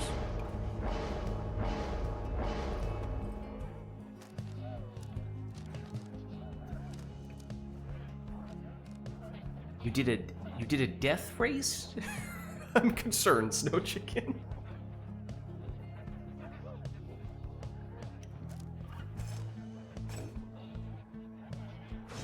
Dogbert. Right. So here we go. This will be the start of the match. That is the orb in the middle. That is an example of both players using their energy beams to get rid of some of the opposing players, but then Spherus here plunged into Leo's Pyre, or fire, and in doing so dealt 20 damage. You can see in the bottom left and bottom right corner how much life both players have remaining. And so if they lose all of the life on their Pyre, then they lose. Resplendent.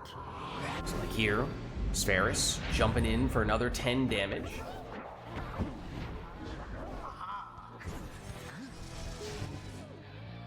Spheris went down.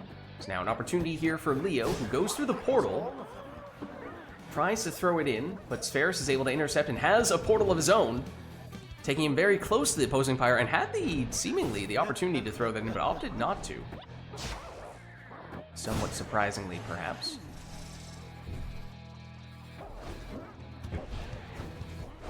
Spheris has it back, jumps back in. That's another 20 damage. I've been 5 damage with him. That's why I didn't go in. Shoulder smash gets a banishment there. Merely a glancing blow. That sets up Spheris for 8 damage on that throw. Snadra getting aggressive here, but she gets banished before she can do anything. Leo tries to go through the portal, but Spheris has it covered. Big implosion, though, from Leo. Spheris goes down before Vids can score. Now Leo's turn, but Leo goes down. Everyone, in fact, is out of commission here, at least for a moment. So that makes it a little easier for Spheris to get in for another 20 damage plunge. Leo now getting aggressive and seemingly had a golden ticket to the opposing Pyre, but then Snadra came back just in time to get the stop and now scores and drops Leo down to 2 Pyre life.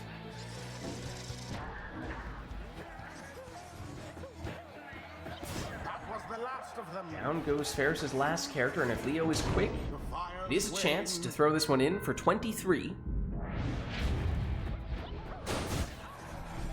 Series of banishments there. Leo claims the orb. Throws, but is intercepted. Spheris, banished at the last second. Ispaleth versus Dalbert. Ispaleth goes down, though, but sends everyone flying in the process.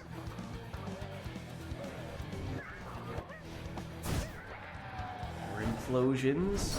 Spheris eyeing the portal and gets in for the win. GG. That was cool. Oh my god. Well played. The ceremony is complete. Alright.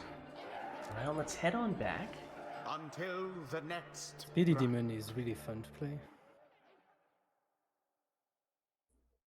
Let us know if there is anything we'd like to see for the next match.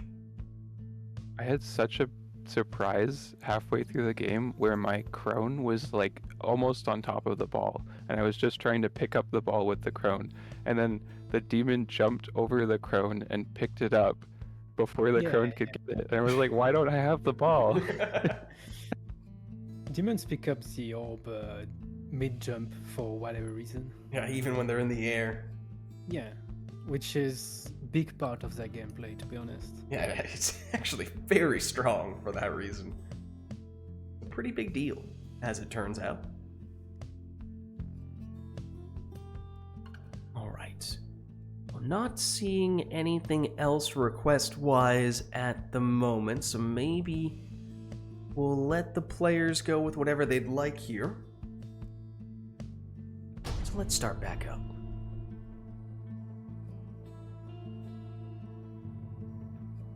And that gives you guys a little bit of a taste of what Pyre is all about. Shall take on the Tempers. Oh, hold on. I think this came just in time. We do have a request here. It's another Archetypes request. Leo, I don't remember if you've done Archetypes before. Have you? I know archetypes. Okay. No worries then. I was going to say, at the very least, you were certainly here earlier when other people were doing them. It might take me a while to figure out how to implement it. No worries. That's fine. So basically, for anyone who is not familiar, it's sort of like a set of 33 themes or guidelines, and I'll randomly roll one of those and DM each of the players so that they have their theme that they're supposed to build around. Their opponent, however, will not know what that theme is, so it gives people some direction while at the same time a little bit of suspense as well, a little bit of drama. Bloodshed drama. Okay, so let's see. Spheris is player 1, right? So this first one will go to Spheris. 500 by your life again. Spheris, your archetype is in. Now let me roll for Leo. And then at the end of the match, we'll have the reveal, as both players will say what they ended up having and building around. So some archetypes, as I always say, some archetypes are based more on the way that the players set up their teams. Other archetypes are based more on the way that they actually execute in the game itself. So let me know if either of you have any questions. I can answer those via DM. If not, then you are free to proceed.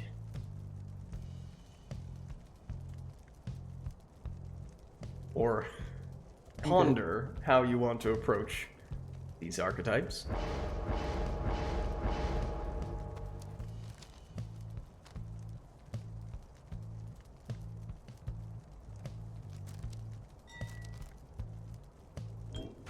Exile. Alright, that is a Banishing Throw Gareth. That is Spheris' first choice.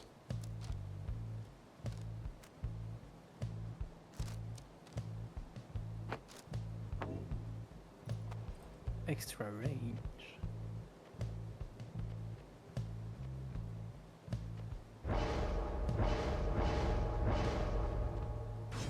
Ranged throws for Rookie. That's Leo's first choice.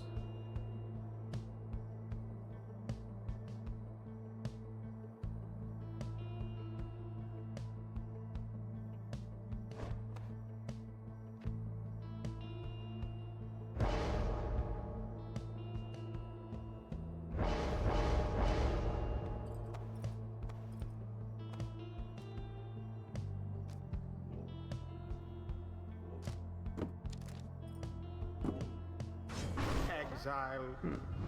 Extra casting ability on Lady River for Spheris.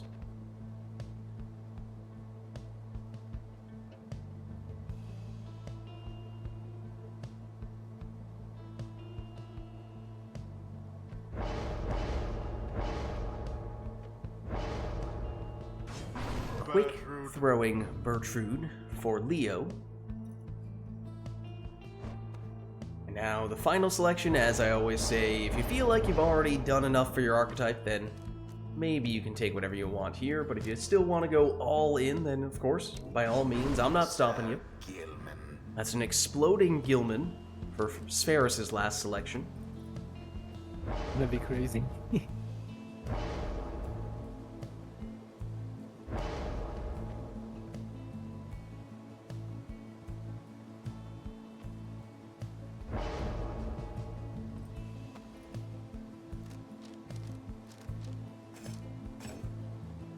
Oh, is it the nomads who don't really benefit from the speed? If so, then just... We were talking about that before. I just always forget if it's them. The nomads, when you... Like, you walk faster with the speed talisman, but you don't sprint faster. Yeah, and usually that's what you're looking for. More often than not, you would think. But here we go. So it's archetypes for both players and... excuse me? That was interesting.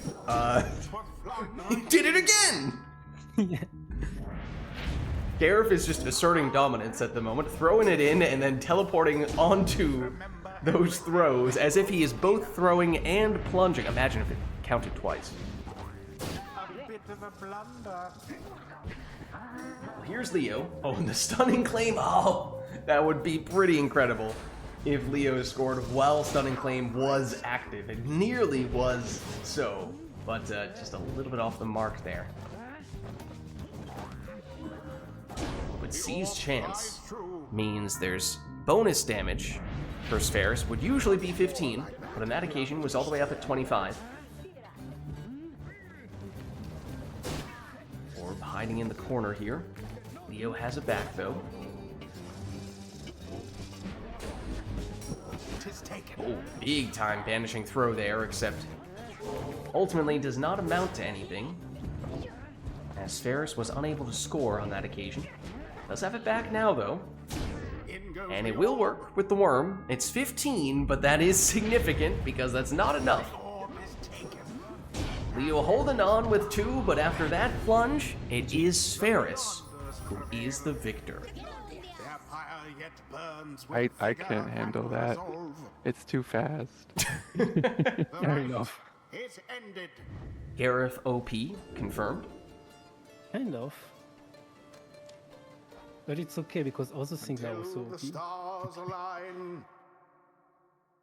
Well, as we were saying, that was an archetypes match. You guys are welcome to share your archetypes if you would like. Oh, the screen is frozen. I realize. Not for me. It works for me. fine for On me. stream, yes, it was stream. potentially frozen for that entire match. I now see that Lilac was saying that. Oopsie daisy. So, you know, things happened. We could do it again. I mean, we could. Do it again. My bad. Wait. I don't know why it does that with Pyre more than anything else. I don't know if that ever happens to me with other games, but for some reason it does happen every once in a while with Pyre. Now it should be fine, but yes, that was my bad. I did not notice quickly enough. Basically, what happened was, on 2 occasions in a row, it was Fall of Solium, Spheris had Gareth, who threw the orb in, and right as the orb was landing and scoring, Gareth also used the Savage Salute and teleported into the Pyre. So it looked as if... On top of the Pyre. On top of the Pyre. So it looked as if Spheris was both throwing and plunging in the same move. Twice in a row.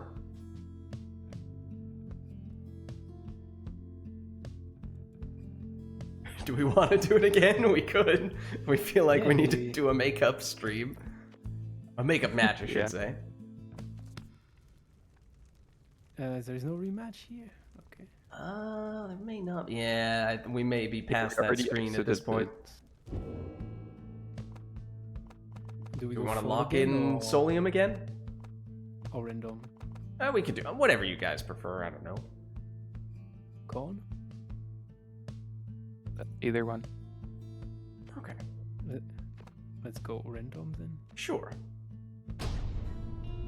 And I know I just asked you guys to reveal not your reveal. teams, but maybe don't do that. Yeah. But if you want Already doing the to, execs. you could either do exactly the same setup, or you could run with the same archetype and just approach it a little bit differently if you prefer. Yeah, I'm gonna try that. I'm gonna do the exact same. So now you know. And you can try to counter if you want. Exile. But within your archetype, I suppose.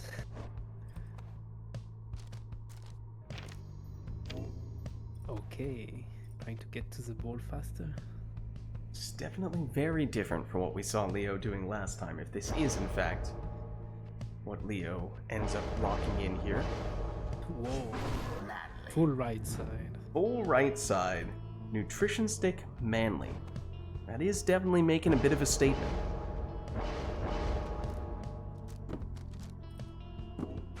Exile. And that, okay, yes, this is the same thing we saw Spheris go with Yeah. last time.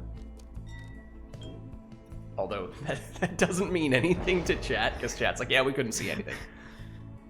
Yeah.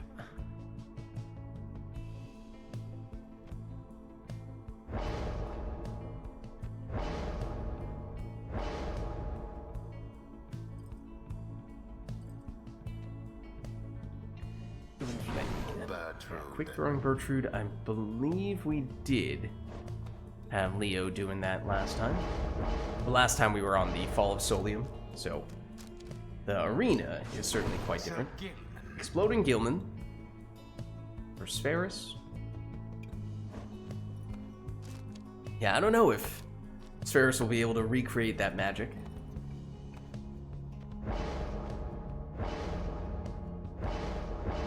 If I get too strong into the Pyre, generally I can teleport on it. Begin. Wait, no. let's go in settings, because my controls, for some reason, why is that not working? Hmm? Be surprised if they changed, because I don't think we... I don't think we've changed anything. but- Yeah, I don't know why they would. Because wait, I'm trying. Okay, now it works. I'm just gonna try to put it back on the middle. Okay, Something like that. that's fair enough. All right, let's go.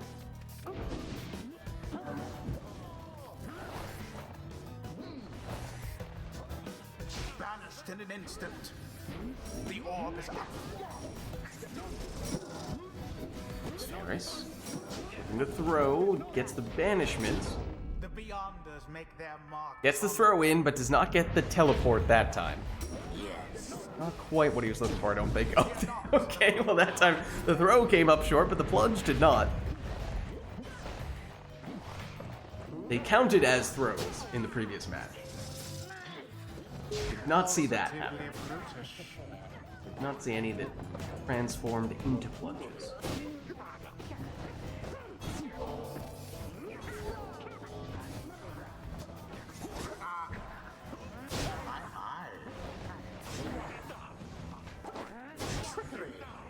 Oh, Orb actually inadvertently hits Leo's Pyre there, bounces back out. We have little mini Infiniworms, though. With Gareth permanently banished in this round, the only two characters that Spheres has are worms.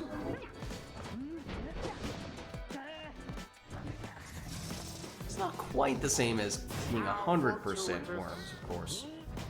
Even in the third spot, but Not much force of maybe will just enough for Spheres to understand how incredible, how objectively superior Triple Worms is. Well, that was interesting. That looked like Spheres was going for the score, but then when you know, forget about that. I'd rather banish someone instead. It was but a little Gareth was out for blood. Apparently. Here he is. a weak attempt. And Oh, yet but it no hit the teleport mark. that time.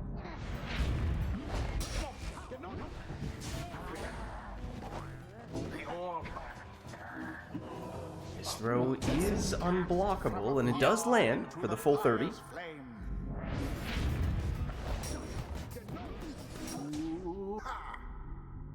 No teleport this time either. Sad face. Gareth's throw. Oh, there it is. That's what we saw 2 a row of. In the previous match. There you go. 2 in a row this time as well. It looks like it's both a throw and a plunge, but it only counts the first time. If it did count for 2 scores, that would legitimately be meta-defining, I feel like.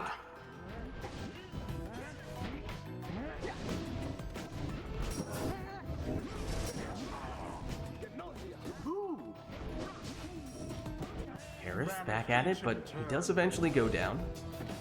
Leo. Rookie. Waiting for reinforcements, or will Rookie do it himself? No, he's stunned instead.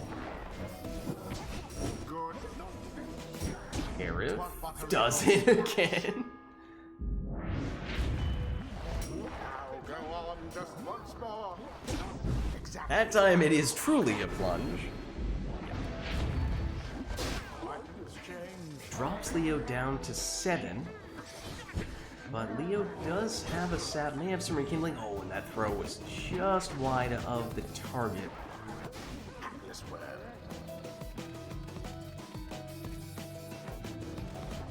Oof.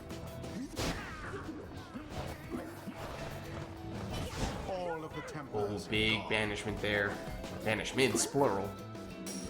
For Spheres. Oh, but actually with Stubborn Flame, those worms may not have enough damage here. I'm now realizing, unless they have the Seize Chance active. Which at least one of them does. Rookie threw it But in. first, we get a 12 damage throw from Leo. Two flames withstood what all. And now Gareth does this, and instead the opponents gain fire life. No, it's it's the rekindling, of course. Spheris is making it a thing. Well, now that was exciting. Big banishments. Everyone down at least for a second there on Leo's side, but reinforcements have, for the most part, returned. Now go. Spheris is not letting up. What? I don't know why you didn't catch it. It's kind of weird on Saf. Tis taken. Quick throw there. Good for 6 from Leo. The orb is up. Enough range from Gareth on that occasion. On this occasion, though, does get it in for 10. Remember, with the Stubborn Flame, despite usually Savage Plunges being worth 20, on this occasion only worth 10. And that was the highest damage character for Spheris, unless we see Seize Chance on a Worm. So 16 damage from that Sap throw for Leo. However, it does mean that Gareth is back. No. But he is banished. Everyone is down. Unblockable throw. And with that, Spheris GG. takes the win. Beyond. That was so good. Well played. Their pyre nearly was extinguished there, but no. Seven Flame made the game so long. The right is I mean, done. that's what it does, It's right? It I almost don't made me have a last big long guy. enough to win. Yeah, almost. You're right. Until the next. So my archetype was. Oh, right. I kind of forgot about that Yeah, part. it was an archetype match. My archetype was Ball Hogs. Use characters that want to carry the orb for a long time distance. So I picked Orb Savage. So you teleport onto the orb, you throw it, you take it again, etc., etc. And then I picked 2 Worms, because when they respawn, they keep the ball. So you just keep the orb as all the time. That's Okay. really cool. That was my interpretation of it. Yeah. Well done. My my archetype is long range, scoring from far away. So I was using the lose bow to travel really far, and my Okay. attempt was to teleport into the pyre, but I never managed it. And then I took my cur had increased throwing distance so that I could throw it into the into the pyre from far away. But there were walls in the way, and I don't think cur can throw through walls, so it didn't work. I don't know if you can. I think if you're really close to the wall, you can throw over it, but I don't know. it's kind of weird. Yeah, we definitely don't see long range cur throws very often. So I knew why you were taking it, because obviously I did know what your archetype was, but it was still kind of surprising that was the direction you chose to go with it. That was your preferred long range thrower. I've seen Now that it I'm on considering it, Savage, it's but now that I'm considering it, it is actually a decent thing for cur, like a decent talisman pick. It's not as good as the best ones for cur, but it seems nice. All right. Well, did we have anyone else who was looking to get in today? Because it's starting to get a little late. And if not, then it may mean that we start wrapping things up here and maybe do our penultimate rite. The last one in which we would take any requests before we go into our final liberation rite. So if anyone else is interested, speak now, or forever hold your scribe snuff.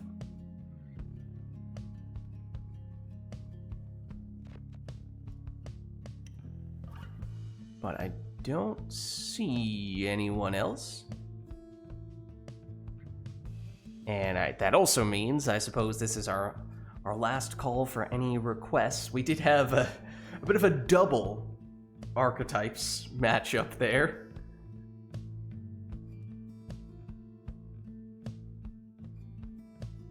But maybe for this one, we'll go back to having the players take whatever they'd like. As I'm not seeing anything request-wise from chat.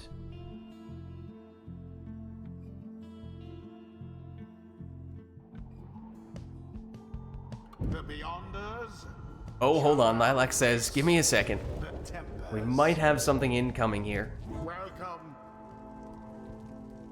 Who One shall moment, conduct please. the And always rites? count on Lilac to have good ideas.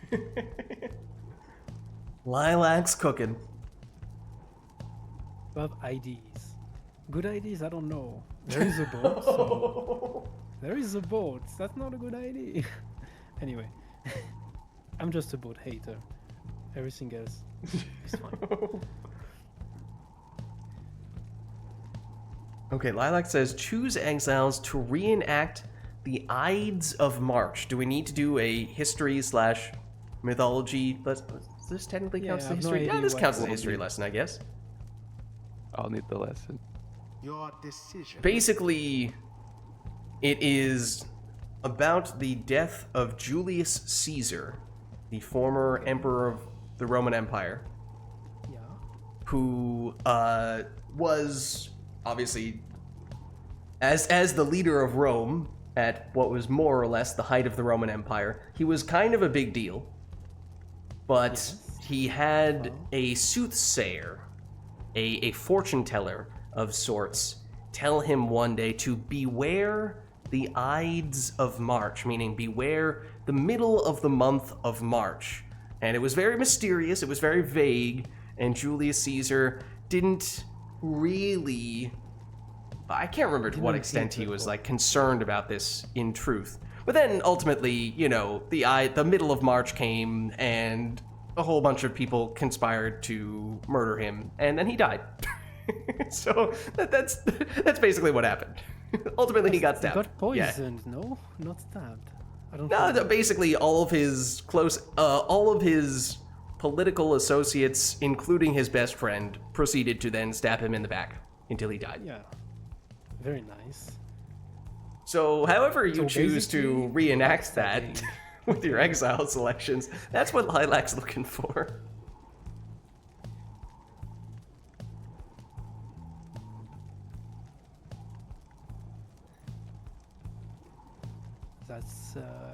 That's a request, I guess. I mean, I don't know how you interpret that, but you can incorporate talismans in it as well. Tizo. If you don't know how to incorporate talismans, you could just go with cursed talismans. That is Lilac's suggestion. Do you think the sisters, the Harp sisters, would be a good Caesar and Brutus? Huh. That's interesting. I mean, Lilac, at the beginning of the stream, was mentioning Oralek, what with him being pushed off the side of the mountain. So I do think that makes a lot of sense. But I see what you're saying with the sisters fighting each other regularly. Do the Harp sisters backstab each other? I think you could say that.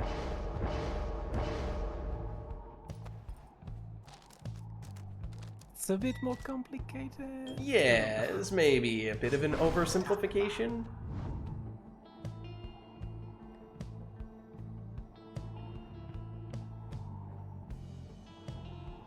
Whether we're talking physically or metaphorically backstabbing, I guess I leave that up to you with your interpretation. Please do not actually stab anyone in the back, physically or metaphorically. Exile. Friends don't let friends stab other friends in the back.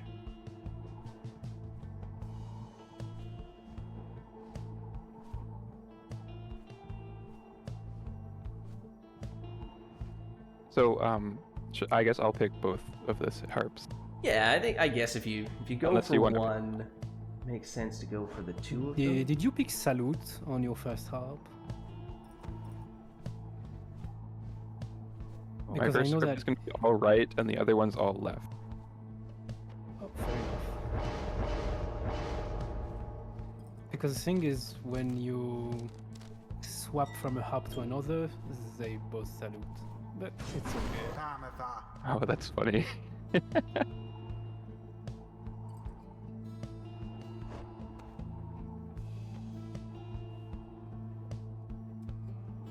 It's gotta be Deluge. He's a guy who flees, so It's a deluge.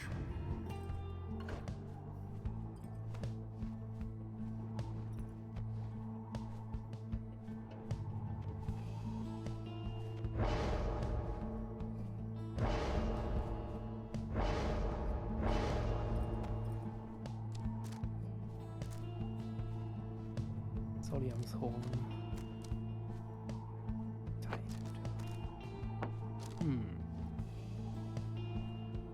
What are you cooking? I mean, if you're going for the thematic approach with the talisman, I don't know. Sunken Shadow feels like that's if Orlek is the one being backstabbed, then yeah. Commence. Feels like that fits the whole theme. Well, here is Spheris getting us started with a 25 damage imp throw. The orb is taken. No. Glory to the scribe. Big time plunge from Julius Caesar himself, perhaps. 'Tis too close to call who shall prevail at the Stunning end. claim, and Spheris is the only one, or at least was the only one, able to move for a second or two there. Oh, Everyone stand back, let him cook. how very sad for the tempest. Everyone down on Leo's side. That means time for Spheris to throw that one in for 25. The beyond. The Beyond-O. Orlek.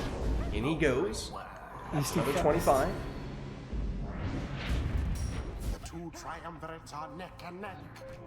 That's another stunning claim and another setup for a 25 damage imp throw. We're just trading scores here. This is gonna get Relatively bright. pretty close, oh, but speaking of backstabbing, that's a pretty devious setup from Spheris. The beyond. It is.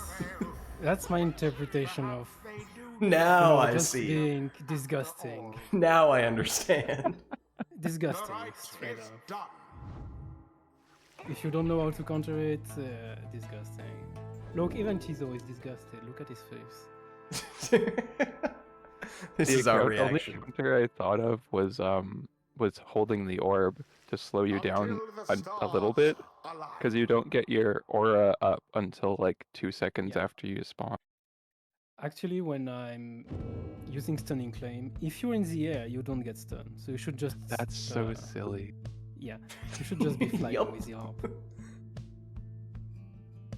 But if you don't know, you don't know. So Why does stunning claim work like that? Great question. what does this game work at all? So many questions about how Sometimes. this game works. Does it even work? Or Yeah, is something else happening? definitely a lot of duct tape and glue to patch the game together in Sad. strange ways that just barely work. I also had Vengeful Vow Oh, that's Yeah, very yeah. fitting. because thematically, you know, it's revenge. It's not Yes. cool, so Okay, well, I do think it is time for our final rite of the night, meaning our liberation rite. So we'll head over to the Fall of Solium, we'll turn the servant intro on, and we'll do the Tempers edition of Never to Return. And that means we will not take any requests from chat for this one. Instead, we'll have both players take their preferred teams to finish things off in style. Here we go.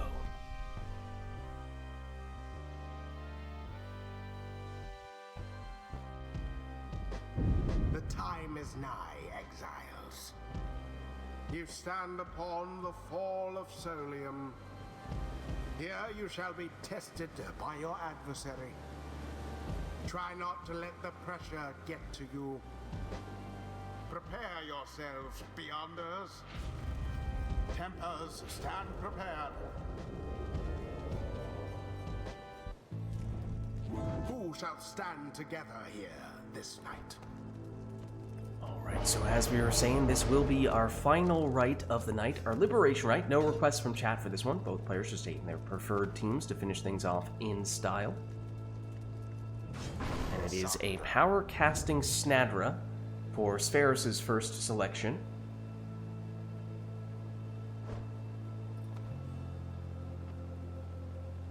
Macaws, you're just in time.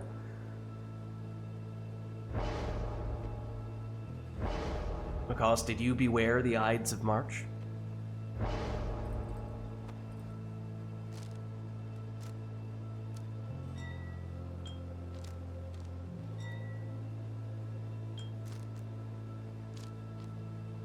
Nanad, how are you? Indeed, it is liberation time.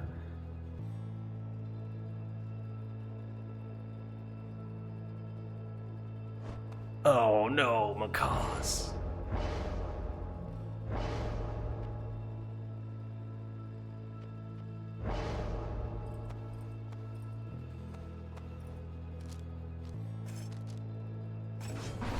Speedy Palmus is the second choice for Spherus.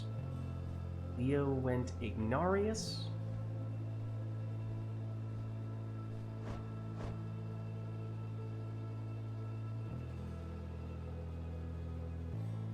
Yeah, hopefully you're able to just rest up a bit, Macaws, and heal it off.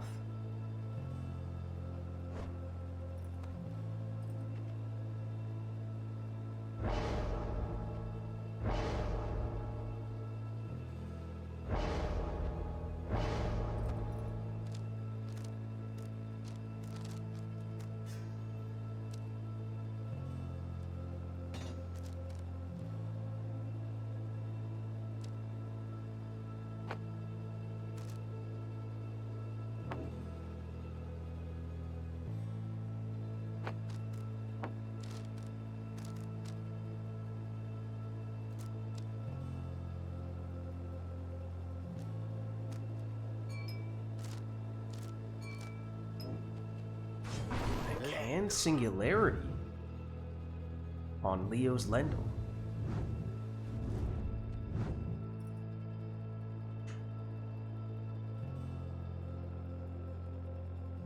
Bottled Void. That's a funny name for it, though. Someone used to get mad at me whenever I called them out, whenever they used that. They had like a specific team for using that talisman, and so whenever I noted their use of Bottled Void, they were like, Leeds, don't give it away. It's like, alright, I guess I'll just come up with other names for it instead.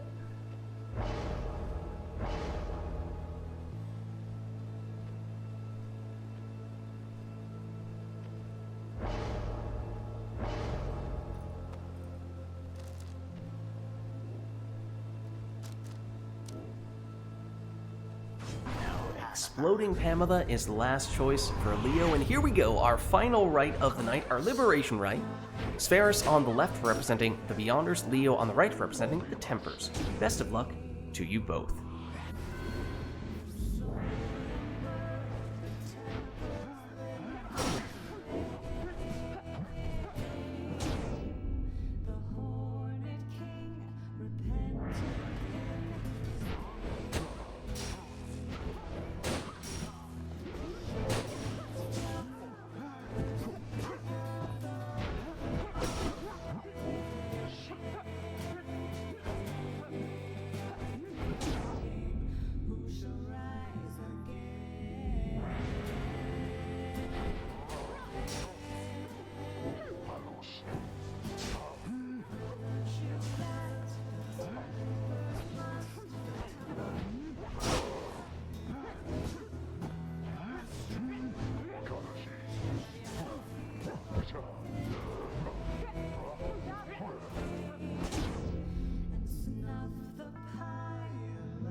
And there it is.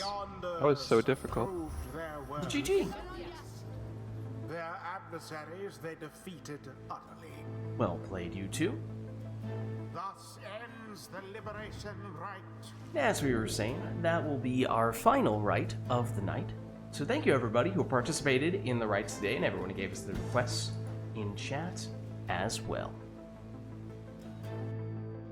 Yeah, doing well, Nanette. Thanks for stopping by. Good to see you. Bye. Alright, I will hop out of Discord and I will catch you guys later. GG's. Let me free them from Steam Remote Play before I forget.